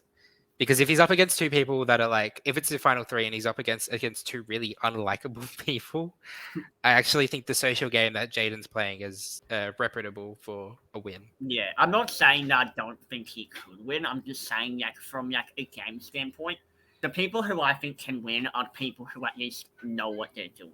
That's what I meant. That's true. Yeah. That's what I meant when I said that, because obviously he didn't even know what outlet outlet last meant, which like is iconic, not for me, like, it's funny as, but like, at the same time, it's also really concerning. Like, Definitely. But yeah, no, yeah, I genuinely think Valeria is a dark horse to win this season, because originally I was like, pre-season, she and Viola were getting really hyped up, like just not together, but like individually, like Just they in were general, showing yeah. in the promos, and I was like, that's not a good sign, because normally in the past few seasons, except for Beyond vs. Water, because Mark was shown everywhere in Beyond vs. Water promos. But like the Hayi one, for example, where Hayi won, like she was not advertised that much. And then like there were a few other seasons where the winners weren't really advertised, except for David. But we all know David got ridiculous screen time that season, so that's kind of and it was All Star, so of course they're gonna hype. Overall, I feel like here's who I think has potential to win if we're just gonna go from left to right, like top row and so on. I feel like, yeah, Caroline, I don't see her winning just because her edit has been really bad. Charles, if I wasn't doing this podcast, if I was a casual, I wouldn't know who he is. Like, I genuinely, like, I'd be like, oh, he's the guy who spoke to Raymond, and then I'd be like, who's Raymond? Like, literally, like, I genuinely don't know. Fair. As for Aiden, yeah, I mean, look, he's definitely, I know people said he was giving, like, Benji from like Champions vs Contenders, like the first one. Yeah. And I could see him going really far. And to be honest, I do see Eden making some merge. I think Freight level wise, who's gonna let Eden get to the end? Like if I'm out there with Eden, I'm gonna be like, that guy needs to go. He's a problem. Yeah, definitely. I want Eden to like. I want him to go far into merge, and I want him to like just go completely nuclear at a tribal. I just want it to like explode up, like middle-aged mafia goes out the window. I just want Eden to like blow shit up, basically, because he hears his name from one person. I just think that's really entertaining. I need Eden to blow up, getting Mark eliminated without realizing he's actually doing something in his best interest. That would be good. That would be so good, man. Jaden, obviously I've said my thoughts on Jaden before. Genuinely, like, I mean, yeah, socially, he's a beast socially. Physically, he's good. When it comes to strategic game, if Winner wasn't there, I'd be very worried for Jaden, because Jaden just looks like a chicken with his head cut off, like just running around. Like, I don't think Jaden would know what to do. Teddy, yeah, we haven't really gotten much from Teddy, but I don't see a reason why people would vote off Teddy anytime soon. And it's not like she's going around trying to tell people what to do, so she'll probably go to the merge. I agree, yeah. Mark, good old Mark. The way I decide, well, not decide, but the way I think about who could win, this sounds really stupid, but I'll be like, I'll say like the winner of Survivor and then whatever season it is, and I'll say it in my head and I'll try and envision it. But like, I don't see Baldhead Mark sitting at Final Tribal fucking talking about like the vote, you know, like saying that he deserves to. I just don't see it. Like, if I'm wrong, awesome, prove me wrong. But like, that's 100%. Just my thing. And I say Baldhead Mark, but honestly, like he at least it's shiny. Like, I'll give him that. I see him as like the big strategic threat of this season. Like, I don't know if I would say George level strategic. Maybe George level strategic, but maybe not like the social level of George. Yeah. I think he's going to go far and maybe get taken out near the end if he plays his cards right. I think he's definitely going to be one of the highlights of the season, though, from what we've seen so far. No, I agree. Yeah, I think he already is. Like, even if he went home next episode, I think 100%. He's definitely made a name for himself. Definitely. Valeria, yeah, we've spoken about Valeria. Yeah, she's definitely dark horse to win. I love her. She's so good. I just think she's very entertaining as well, which I think is like such a good like notch to have for a player. We've seen in the past like these big strategic players, but they're like kind of boring to watch, or just like they don't contribute much to the entertainment of the series, because that's what it is. It's a TV show. It's supposed to be entertaining. Like you don't need to be like numbers and things all the time and just contribute nothing else. And I think Valeria has like ticked off a lot of boxes so far as to like you said, like a really good dark horse. Like I think she has a really strong path to the end if she continues at the rate that she's been going so far. I also think in her trio, she's the least threatening, or at least perceived least threatening, which is Definitely. great for her. Like, Yeah. it's good to have buffers in front of you, and where if her alliance is ever targeted, they're not going to go for her, which is great for her. 100%. Viola, yeah, I mean, she's been shown way too much in the promos. And I hate saying that because she's like one of the only POC on the cast, but like, it's just how I see it. I mean, you're keeping Kane well, but yeah, I mean, I just don't see her winning. Yeah, I really enjoy Viola. I think Valeria and Viola, like that two duo, is a really interesting and entertaining alliance out of any of the Australian seasons so far that we've seen. I don't know if I see Viola winning. I want to be proven wrong. If I was to choose two people that I want to win, it's Valeria and Viola. I don't know if I can see Viola winning. I don't think I see Viola's path winning as strong as Valeria's. I 100% agree with what you said about how Valeria is the least threatening in that trio, because if anything goes back to like Caroline or Kitty or Eden about Mark, he's going to be targeted before them. And in terms of like challenge Paris as well, I think Viola is going to be targeted over Valeria in the individual stage. I see her as kind of like maybe the Shawnee to Valeria's Yes. Liz, if that makes sense. Oh my god, winner! Of course he's gonna win this season, dude. Of course, is that without question, bro? He is Yeah. going to play that idol incorrectly, and I cannot wait to see. I just don't see how he doesn't make it to the merge. I see him making at least top 10. And maybe that's like an ambitious take, but I just don't see him not making it I to see the it. merge. I really do. I could see him and Jaden both getting to merge. And I could see them not having much power, but Yeah. like it is getting there. Yeah, I agree. I see Jaden going before Winner in almost any scenario, unless they find out about Winner's idol, because currently Jaden's the only one that knows. And I really want Jaden to spill the beans accidentally, because I just think that would be really funny. Okay, so here's the thing with the idol shenanigans. I'm a bit confused if he does know, because the thing that we True. saw was obviously we were told that Winner told him, "Hey, Jaden, there's an idol queue. This is where I think the idol is." We never saw Winner actually tell him he had the idol or show him he had the idol, and we never saw Jaden like go over to the place and say, "Oh, like confirm or deny anything." That's one of the questions I want to know. First of all, does he know? Because obviously that could change how the game is played.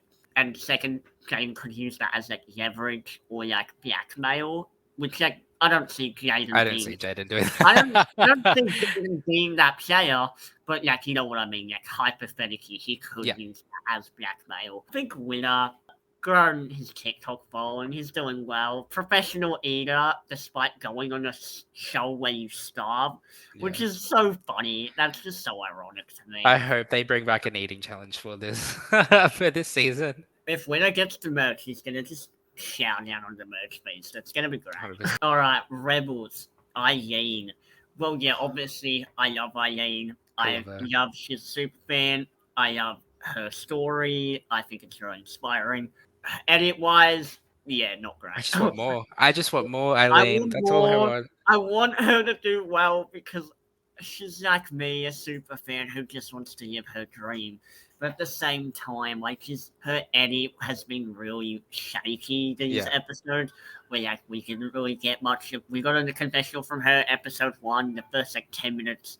Then we didn't see her for like 2.5 episodes. Then we saw her again, and then we haven't really seen her. But we're seeing her at challenges where she'll be like, guys, don't, like the last episode, for example, she was Yes. like, guys, stop what you're doing, and she was taking control, but not in like a dictatorship way, in like a I know what to do. Yeah, I think Eileen's definitely had an interesting story arc so far in the sense that like she's not particularly close to anyone, or at least trying to play the middle from OG Rebels, which is good. I mean, that's what you want to do ideally. Keep your options open. And I honestly see her and Scott in a very similar position going forward when it comes to they're both getting little bits of edit, but they're also like not. Like I know who they are, obvious. Like we know who they are. But also people who it's like there's more storyline that needs to be developed there. And then as for I see Eileen going decently far. I could see her I making hope she goes far. I hope she goes far. I wanted to go far so badly. She is great. Her Twitter is amazing. She's very funny. The amount of like all the reaction memes I have saved from this season are mainly from Eileen. Like when she looks at the camera after talking to Kelly, it's just comedic gold. I love her. She's so good. Oh my god, bro. I don't know. I haven't made a meme with it yet, but trust me, I will. I'll wait for the perfect time and I'll use it. It'll be great. I think what I'll do is I'll go to like Officeworks or something. I'll print off 70 pictures or like 100 pictures of Eileen of that picture of her face, and then I'll just send it to people. Or like, I know I can't airdrop this anymore, but like when people used to be able to airdrop stuff to random people, To randos, imagine that photo. Just the side eye from Eileen. She's good. She's really. I really hope they, like you said, expand on her story. I just want more. I just want more Eileen. That's all. I do too. Yeah, I mean, regardless on how biased this is or not from my end, I'm always going to root for the super fans. Even if they play like shit, I'm always going to root for them. Not saying I didn't think that. I'm just going to clarify that. Like, just in general, like, even if like people like Eden play too hard and get themselves like shot in the foot, like, I'm always going to root for these types of people, or Charles or Mark. Like, I'm always going to have a spot where I'm like, I'm biased in that regard. Alex. Okay, so here's the person who I think is gonna win. Really? Yeah, so I guess I can go into that unless you have her. Yeah, so obviously I do get what you're saying with the Valeria thing, and like if she is my second person nowadays that I'm like second contention, but when it comes to Alex is the person where originally I was like, this guy is not winning. There's no way you're going to let Alex get to the end, right? I mean, first of all, you're going to hit physical specimen, right? But then we've seen situations like David where people like him get really far for absolutely no reason. I don't understand it. Obviously, positioning-wise, it's not great. He's lost 2 of his 3 closest allies in the game. Not great there. When I say that I think Alex can win, I'm thinking about the editing. His positioning is awful. He's been in a horrible position this entire game. However, if we're looking at the editing, I feel like Alex is the only person who I hear from literally, who I know what they're thinking every single time. And I know part of it is because of his friendship, cartoonish rivalry. One-sided rivalry with Kelly. Kelly. I know it's because of his one-sided rivalry with Kelly. And I understand that is going to be probably something that continues to play a factor in the season as the 2 of them probably make merge or whatever, however long they just stay in the game. When I look at Alex, he's the only one who gets content when he's not needed content. Like the people who get content when you don't have to show them, for me, it's like, okay, why are they getting this unnecessary content? Alex picking up the trophy at the end and pretending to drink from it. Yes, I get it from a TV moment, but why did they put that in is what I'm curious about. Because they've only got a limited amount of time to show certain, like a story, right? What is the story of the winner? What is the story of the person's ending? And when I'm looking at that, I'm thinking, okay, what relevancy does Alex have to the story? When we're looking at Rebels, you might say, what is the story on Rebels? You could say it's Barris's arc and Kirby's arc. I think it's the Cuddle Crew's arc, or at least Alex's arc. Because the Cuddle Crew has been such a highlighted thing Well, obviously the Cuddle Crew is dead, and they're not going to be calling them the Cuddle Crew anymore. Half a But it cuddle. was half a cuddle, one cuddle, bro. Like, if you can even a hug, if you want. I mean, The first of all, hug crew. why'd they call it the Cuddle Crew? First of all, why was it called like the hug? I don't know. Second, I mean, look, hugs are great. I would totally do one. Like, I don't know. Like, I don't know why everyone's hating on them so much. Maybe they're just jealous. I don't know. No, like, jokes aside, though, like, I'm looking at Alex during the, when they were showing the family photos and stuff. Yeah. And they're like, oh, yeah, this is Eileen, this is Ferris, and Kirby. The 4 people who we got content from when it was the Rebels were Eileen, Alex, Ferris, and Kirby. Everyone else, from my knowledge, from what I remember, maybe correct me if I'm wrong, everyone else we didn't get like any of that like family content from. We know exactly what Alex is thinking every episode, which is anti-Kelly. Oh my god, why does Kelly want to play Twister? You know what I mean? Like, yes, I understand like he's in a horrible position, but when we're looking at his edit compared to Scott's edit, for example, where he's hearing what he has to say, Yeah. or like Sarah's edit, for example, Sarah got like one confessional, and then ever since she just dropped off the face of the earth. Like Joel's edit and a bunch of other people's edit, where it's like, and Kitty's edit, like it's like I'm looking what is, because the main thing is the episodes are telling a story. Obviously, we know the story that's being told on Titans. It's about the trio of Mark, Valeria, and Viola. So what's the story on Rebels? It's about Alex. Am I wrong? Like, I feel like we're not... Like, maybe you could say it's about Ferris and Kirby, but I really don't see that being the case. Yeah, I agree. If I have any thoughts on Alex, I think he has a path to the end, but I get the feeling he's going to be a losing vote finalist or a 0 vote finalist, if anything. I just think that he does have the chops to get to the end, by all means.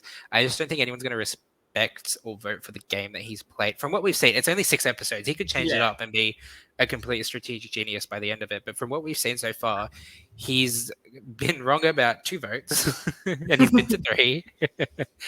And the third one, it was unanimous. So, and it wasn't even a vote off. It was exactly. I was just sending it to someone else on the other tribe. It would depend as to who is in the finals with. I don't really see, from right now, I don't see him winning. I do see him making it far. It's just the game, he hasn't really played a game for people to vote for just yet. No, I agree. If we're voting based on right now, he's not getting my jury vote. Who would get your jury vote for right now? Who would get my jury vote right now? Are we assuming this is the final 19, like final 19 at Tribal Council? Okay. And we are the only 2 jury members. Only 2 jury. Dude, it's actually really funny because I got the urn right here. Jesus Christ. Time to read the vote. Who would I... That is a good question, honestly. Okay, okay, let me bounce that question back to you. Who would you vote to win? But, I don't know. I've got to think of it, to be honest. For me, it's easy from either tribe. Right now, it would be Valeria from Titans. But I love her game. It's so good. I hope she makes it to the end. I just need to know what Charles is doing. Charles, yeah. Who? I don't know who that is. Like, once I know who he's working with and what his plan is, it'll be easier to know if I'm rooting for it. Well, I already am, but you know what I mean. If I would have to say someone from the Rebels, I want Eileen, but maybe Ferris. I can respect the game. I mean, we may as well go into it. He's next, but I can respect the game Ferris is playing. I think he's very cheeky. He's not a villain, which I really like. I think it's an interesting take because it's not the same as George from his previous 2 seasons, where George definitely was the villain of everything that he did. Yep. Whereas Ferris is kind of like cheeky and naughty with it, but he doesn't have any malice or like evil thoughts behind his moves and what he does. Like, he's not psychologically playing with his victims sort of things, whereas George definitely was. I think Ferris is just having fun, and it translates well in both his gameplay and entertainment to the audience. Would I vote for to win? Well, assuming that I don't get to hear their final tribal pictures, I would.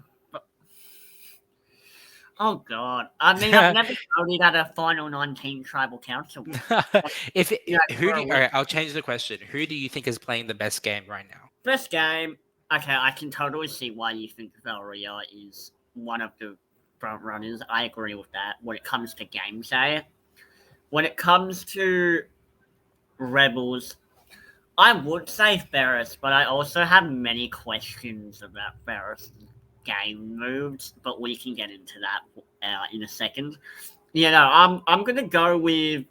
Are we taking the edit in account, or are we taking the edit out of account? Because here's the thing. I would say take it Obviously, out of account. okay, yeah, because that's my thing. Because the edit obviously is going to make certain things look a certain way. Yeah. So it's hard for me to be like, oh, Charles isn't getting my jury vote because we Yeah. haven't seen Charles. So I'm only going to go. I want to say Eden, but him going a bit like That's a good vote. spiky is a little. It's a red flag. It isn't. Like, I don't know if I'd be able to sit there if this was the final tribal and be like, that was good. Yeah. Because it's only been, what, 4 or 5 rounds in the game? Yeah, Like, exactly. If Eden never hears his name, I think he's fine. I think he's a great player. I just think that the minute someone floats his name, not even as the actual plan, just yeah. someone's like, yeah, you might get 1 vote or 2. That's when the red flags start to rise for me in terms of like how I can see it moving forward. Imagine if they go to this swap and one of the rebels says they're going to vote for Eden. Like, not even one of the Titans. I think that's just going to flip him, and he's just going to be like, actually, no, don't vote for me. Let's vote for Kitty, or let's vote for Caroline. I'll vote with you guys. And then he just completely flips off of it. Could be different. I mean, here's the thing. I think it's just... I mean, another thing he could say is because he's a super fan, he's just freaking out. And he's like, obviously, he's living his dream. And like, just hearing your name when this is like his dream and he's been applying for the show for 8 years. Obviously, like hearing your name is horrifying, right? That is the worst thing you want to do, especially if you care so much and you've been applying for so many years and watching the show. So, from that perspective, I understand him freaking out. But yeah, obviously, it's not good gameplay. Like, it's not going to help him stay in the game. It's not going to help him win if he's constantly stressing over something that 99% of people have their name thrown out, even as a decoy. Their names are going to get mentioned. Like, it's very rare that we see someone's name never be mentioned. Exactly. Like, it's not realistic. Kitty could whisper Eden and he would somehow hear it and then go ballistic. Like, I think it's mostly just as an alliance member, it makes him the most expendable. Like, if I was in an alliance with Eden, out of those 4, he would be the first person I would cut. Even if Mark is playing the best game and Caroline's the name I've heard the most, Eden would be the first to go for me because I can't work with someone like that moving forward. But that's just... I get that perspective. I guess for me, my hope with Eden is, as the game goes on, he's less paranoid or scared of like, you know what I mean? Like, I think definitely it can go on 2 ways. Either A, the further he goes into the game, he'll become more paranoid and more sketched out and just become chaotic even more. Or after a few rounds, maybe now he'll be like more relaxed, more calm, because he's like, okay, I'm past the early stages of the game. I've made it to the swap. I have people who I know I can rely on. Yeah. So it's a double-edged sword. It could really go either way. I hope that's the way it goes. Yeah, I hope that's the way it goes, but obviously we aren't going to know. As for, even though I could totally see him freaking out again, I'm not going to take that out of the question. I could totally see it. Who's playing the best game? I would say, alright, well, let's just do Rebels first. Okay, so obviously, any of the people who randomly went rogue for no reason, we're not going to vote. We're not going to do that. Kelly, socially, she doesn't really know what she's doing. I love Kelly. We're talking about who we're rooting for, like personally, that's different. But if we're talking about... I was just going to say about Kelly, I don't know what it is. I think she's like smarter than she's letting on, because she is really like able to turn off her emotions almost. Like she is a very big out there bubbly personality, but she can turn it off like really quickly. Like she turned it off when she got voted out of the Titans tribe and went back to the Rebels. She was very sad about that. And she I think someone even said like she was quieter leaving than she did when she got there. And the voting confessional for Tobias was very calculated. It didn't seem random from her perspective. I think she has a lot of intention with what she's doing. And I honestly wouldn't be surprised if this big, bubbly personality that we're seeing from Kelly is part of her strategy to make herself seem less of a threat. Because it kind of worked when they were originally going to vote for Kelly. And then Kirby was like, why would we vote Kelly? She's not a threat at all. She's not going to do anything. And then turned it on Ferris. And I think if Kelly sticks to that narrative with people who think like Kirby, she'll make it really far. And then she can turn on them whenever she needs to. Kelly, Rihanna, Kirby out of the equation for me, just based on who's playing the best game. Raymond, I don't think he has the social connections that I would want him to have currently.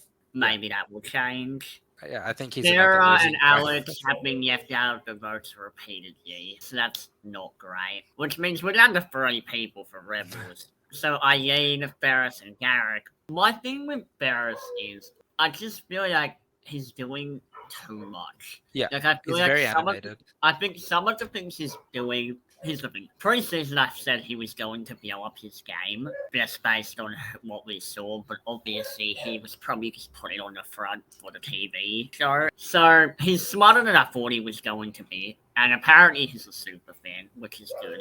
But yeah, no, I feel like I get why you would tell someone that you have an idol in the sense that you would tell them to scare them into not voting you, but at the same time, that depends on the player. Like, if someone told me that they had an idol, and like, if I'm not working with Ferris, and Ferris told me he had an idol, I'm not the type of player who would want to not vote Ferris. I'm the type of player who would want to flush it out. Yeah. And I think Ferris has kind of forgotten that not everyone is going to see this game the same way he is. Where people aren't going to see him getting an idol and be scared to vote him. Like, I feel like there are people out there who aren't going to be afraid of that. They're going to be like, okay, then we'll flush your idol out and then we'll get you out. Like, I don't think him doing that move specifically really benefited his game that much. I mean, maybe I'm wrong, but that's my perspective. Yeah, I guess we'll see moving forward. If it yeah, was I guess we'll see how it turns out. But from my perspective, it doesn't. Yeah, that doesn't benefit your game. Because here's the thing. Obviously, the thing with the idol is if no one knows you have it, that's way more power to you because you can control and get the votes and make sure you play the right person, whoever, whatever else. As for Eileen, I want to say Eileen, but I won't because I'm not going to be biased. Just because I don't know who her real allies are. I'm leaning towards Chris and Garrick. That's the sort of crew I think she's working with, and probably not. So that means we're down to one person, which means Garrick on the Rebels is getting the credit for me, which I think is hilarious, because obviously, when you first look at Garrick, you're like, oh god, first move, yeah, that right? That's but like, he genuinely has made so many good things, like moves and decisions that, like, I mean, maybe I wouldn't. Wait, what? Oh, sorry, I was just saying he's got a lot of good reads so far. Yeah, first of all, his reads are amazing, and in a game like Survivor, reads could be the difference between you like pulling a move off and falling on your face. And then secondly, like, I feel like Garrick is the perfect type of person you want as an ally. Like, if I'm not, like, if I'm, I wouldn't want to work with Garrick. I think he's level-headed, he's calm, he's rational, he's not weakened challenges, he's a logical player who. The only problem with Garrick, as you've mentioned before, is the whole like him going up to Kirby and being like the crying situation. Yeah. If you burn Garrick, he will remember it for the entire game. That's the only problem with Garrick. I think Garrick is a very loyal ally, and I think he's the type of person where he's a great person to have on your side. If you're against Garrick, I think he is a massive problem. He would be the person I am most scared of against me. Yeah. I think he is the type of person where it's either really good or it's really bad, depending on what side he's on. So that's who I think would give the win to currently on Rebels. On Titans, Valeria or I really want to say Charles, but I just don't know anything about him yet. I don't want to give him the credit because I don't know what the fuck he's thinking. Yeah. I don't know what he's done. So I'm gonna go with Valeria, and then I'll say Garrick. But those are the two. Good answers. We're up to Garrick now, aren't we? I think so. Yeah. Yeah, I mean, you've said part of what I've said all I need to. When it comes to Garrick, Garrick, I've said everything I needed to say about Garrick. I think he's going to stick with Ferris going forward. I think he'll work with Eileen. I'm eager to see how he works if he is split up from Ferris, especially with the swap coming up. I just want to see what his gameplay is when he doesn't have a number one ally like Ferris. I get that. I think when I'm looking at Garrick, I think if he's not with Ferris, he'll want to stick with Raymond. He'll want to stick with Eileen. He'll probably want to stick with Scott. That is my guess. Because obviously, if he's in a trap with Kirby, he'll be like, oh, Kirby's kind of rubbed me the wrong way. Kelly, we've seen him actively say, can we just vote her out already? Which is not a great statement to say for Kelly's game, at least. It's not good. I don't know him and Sarah's relationship. It seems pretty non-relevant to the storyline. Garrick and Alex, we haven't really seen that either, but maybe he'll take on like a mentor role potentially. But yeah. I don't know. Kelly. I think I've said everything. I love her. She is entertaining. I think she is more calculated than the editor is giving her credit for. I think I also saw something on Twitter being like, if Kelly is your psychologist, you need help professionally. I was just like, Jesus, like imagine if you were one of Kelly's clients. Like I think that would be like the most productive therapy session. I just think she gets shit done. Like she's highly entertaining, and I hope in the swap she sticks around. It was not a good week for Kelly, I will say. She got every move she tried to make went against her, from pissing off half the tribe with the Tobias vote to getting voted out unanimously from her tribe to the other tribe, and then supposed to sit out and supposed to sabotage the challenge as she just sat out. I think that is like, it's iconic. That's all I can say. I love her. TV-wise, she's great. Gameplay wise, we'll pause on that. We'll get back to that. Yeah, I need more information because obviously the edit is going to try to make her seem not crazy, but a bit out there. I don't see why people would vote her off unless they think she's a used cannon. That's the only reason you would want to vote her off, I can imagine. Because otherwise, I think a lot of people see Kelly as a weakening, and you're like, yeah, I can beat that person. I also kind of have an issue with that, with people saying how she was like a weak link in challenges, because if you watch back like the first or second challenge when they were rolling the balls down the ramp, and so it would hit, it was like the bowling challenge, she fucking killed that challenge. She hit every single pin that she needed to, and she made sure like it was lined up. She didn't get frazzled by it. She kept her nerves like in check. She made sure people were listening to what she needed to say for it. I think what did she get in trouble for? The bridge challenge. I think it was edited to make it look worse than it actually was. I think she was fine in it. I don't think maybe they would have got it done quicker if they had put something else in her position for the bridge. But I also don't think she was the sole reason that they lost that challenge. I do find it funny, though, that she threw it back on Alex, being like, well, we were slow from the start because Alex took his time chopping the wood.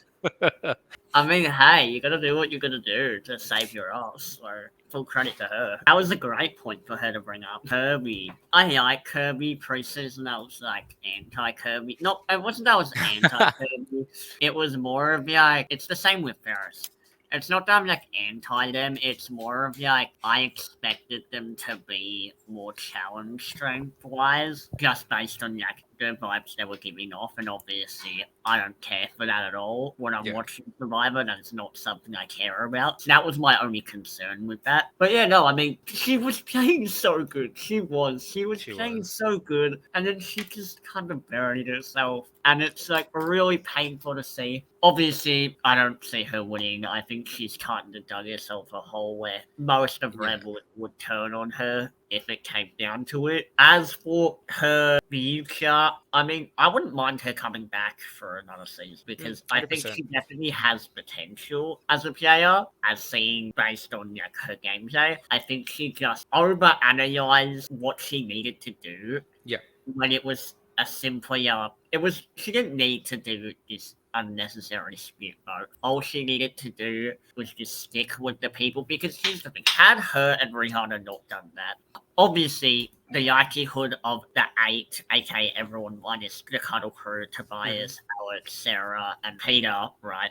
Obviously, ideally the 8 could have been a solid group going forward in that hypothetical scenario. Because let's say Peter goes home and then the 8 of them have all voted on the same way, the same page. Like, even though that 8 isn't going to be the final 8, most likely, that is a good Strong that 8. is a solid group, you know, like that is a majority that will carry you into the swap and then ideally into the merge. I like Kirby. I am Team Kirby over Team Ferris, even though 100%. I think Ferris will win the war between the two of them, but I am Sadly. Team Kirby. I like Kirby.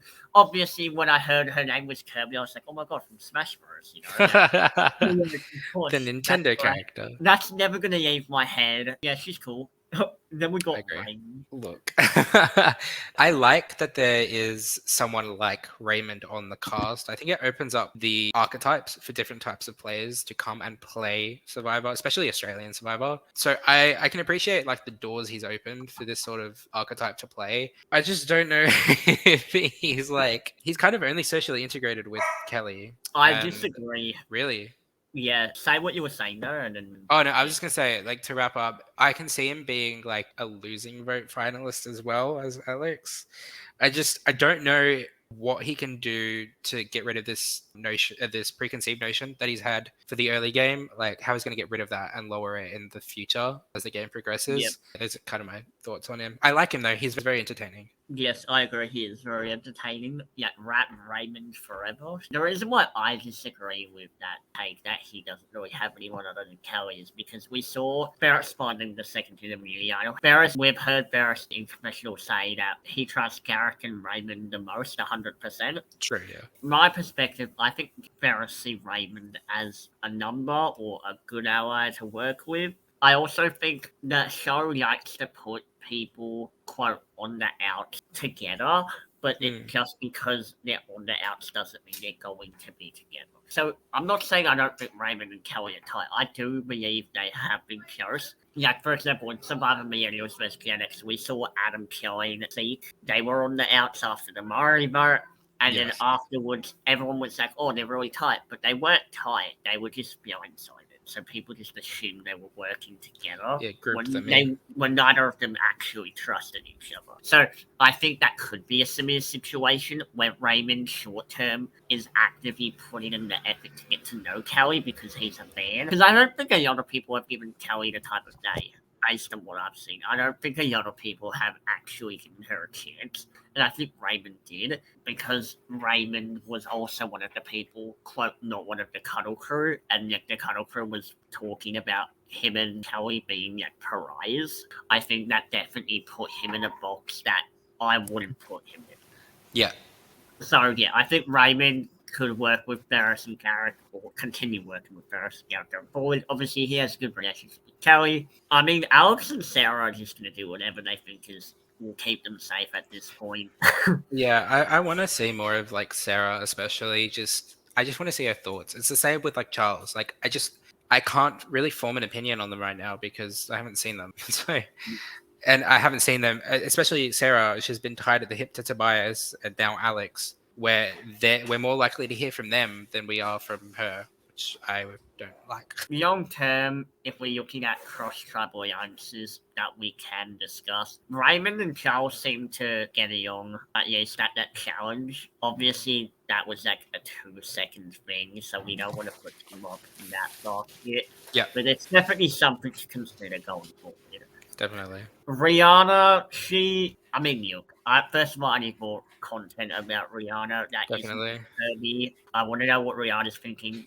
because if I was Rihanna and Kirby came to me about the split vote kid, I would have been like, that's a stupid kid. Why you want to do this? Unless was Rihanna originally brought into the plan to vote out Peter, Yes. or was it It was like she was still everyone gonna vote? minus the Cuddle Crew, Okay, from what I saw, at least. Yeah. Maybe I'm wrong, but that's the vibe I got. because I thought like maybe there was a chance where no one told Rihanna about the vote to vote out Peter, and so she was always going to vote for the split, whoever it was between Raymond and Kelly, and then Kirby was like, actually, the plan is to vote out Peter, but we're still going to vote. We're still going to vote for Kelly or Raymond. I mean, in a hypothetical scenario, that could have gone down, but I don't Yeah. think that's what happened. Maybe not. Yeah. I think Kirby, we saw that the Cuddle Crew, Peter, Alex, Sarah, Tobias said they were trying to recruit people to join their quote majority. Yeah. And they went up to Kirby and Rihanna saying essentially that they were 5th and 6th in that crew, or would be Yeah. 5th and 6th in that crew. So that's what I think was happening. But Yeah. right, otherwise, Rihanna's kind of been in the middle and in the background, and that's not great for her. I want her to separate herself from Kirby because I don't know what she's thinking. I don't know who she has relationships with other than Kirby. I'm assuming, she has seemed to Scott seems to want to work with Rihanna just because he told her her name was out there. But at the same time, that could be just Scott trying to cover all bases. Yeah, I think Rihanna, I need more content from her. She's just Definitely. I just need to know what she's thinking. Sarah, oh my god. All right. What are your thoughts on Sarah?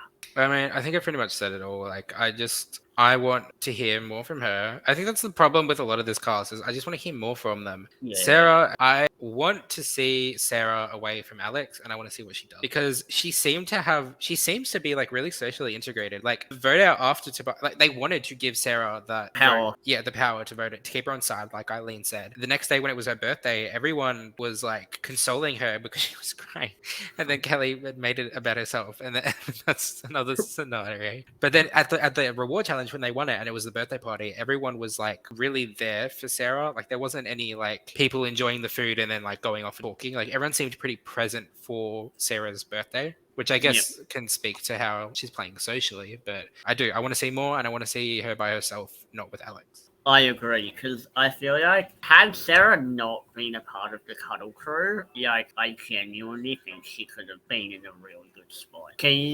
The Beta be out of the Cuddle Crew had the best relationships with people not in the Cuddle Crew. Yeah, I think that's part of the reason why she wasn't in contention for being a Spitfire. 100%. Yeah, I was just about to agree. I was gonna say like, yeah, her name was never brought up, but Peter's was, Tobias's was, and Alex was, but never Sarah. Which is great for her, obviously. Yeah, socially. great. Yeah. Just need more screen time. Need her to separate herself. Yeah, I need to know more of her relationships. Yeah. And then Scott, my pre-season winner pick. Oh my god.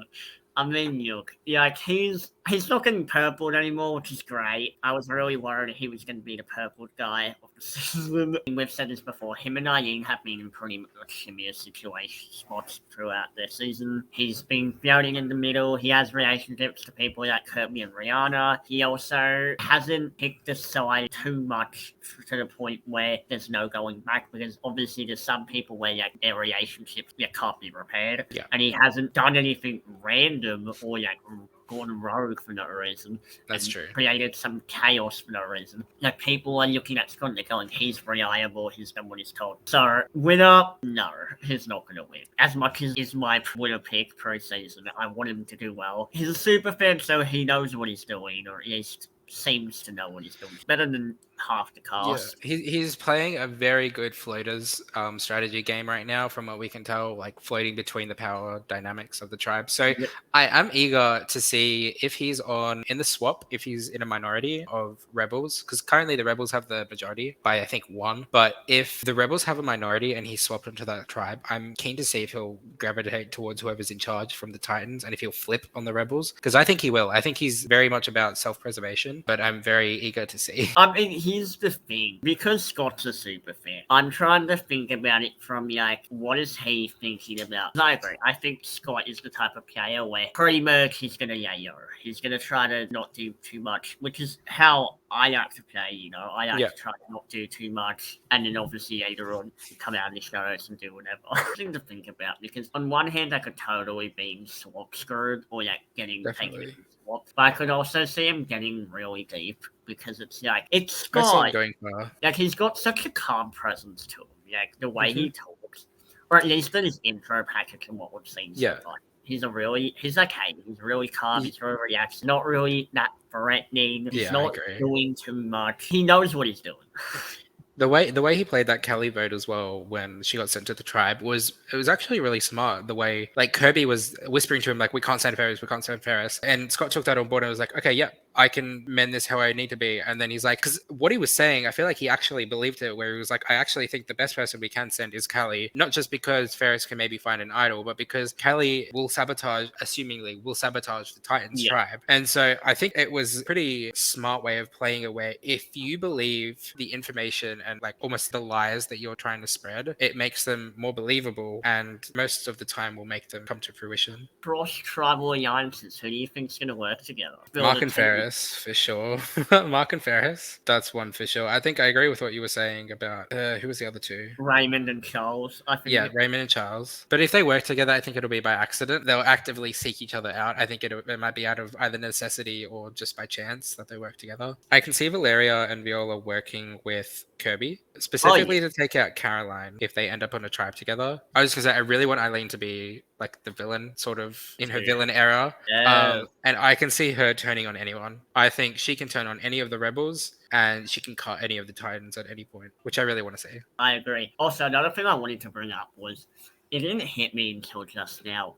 I remember from the first Tribal Council with you saying that you think Valeria is like the winner of the season, or could be the winner of the season. The more you're saying that, the more I'm starting to agree. Because from episode 1, literally that episode ended with Valeria having a confessional being like, oh yeah, you played this game too fast. And the way they edited it, like with the voting out Frankie confessional, the voting move, I can't unsee it now. Like before, it was like there was a barrier in front of my eyes, but now that I'm seeing it, I'm like, yeah, that actually makes it on sense by the editing. Yeah, I could totally see it. Or Mark will be like me, Viola, and then it will show the two of them together, and then it will pan to Valeria, like in a different scene. And it's like that is an interesting way to put them in the editing. It's always like when Mark and Viola are doing something sneaky, Valeria is also in frame, or she's off doing her own thing. She's still contributing to the alliance. I also think that Mark and Valeria are closer than Viola and Mark, which is really interesting, because I think that means Mark would prioritize Valeria. If he had to choose, he would prioritize Valeria over Viola. Well,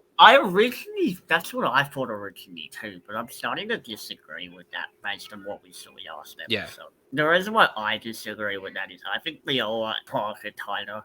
The only reason I say that is because during, I think it was the last episode or episode 4, either way, doesn't matter.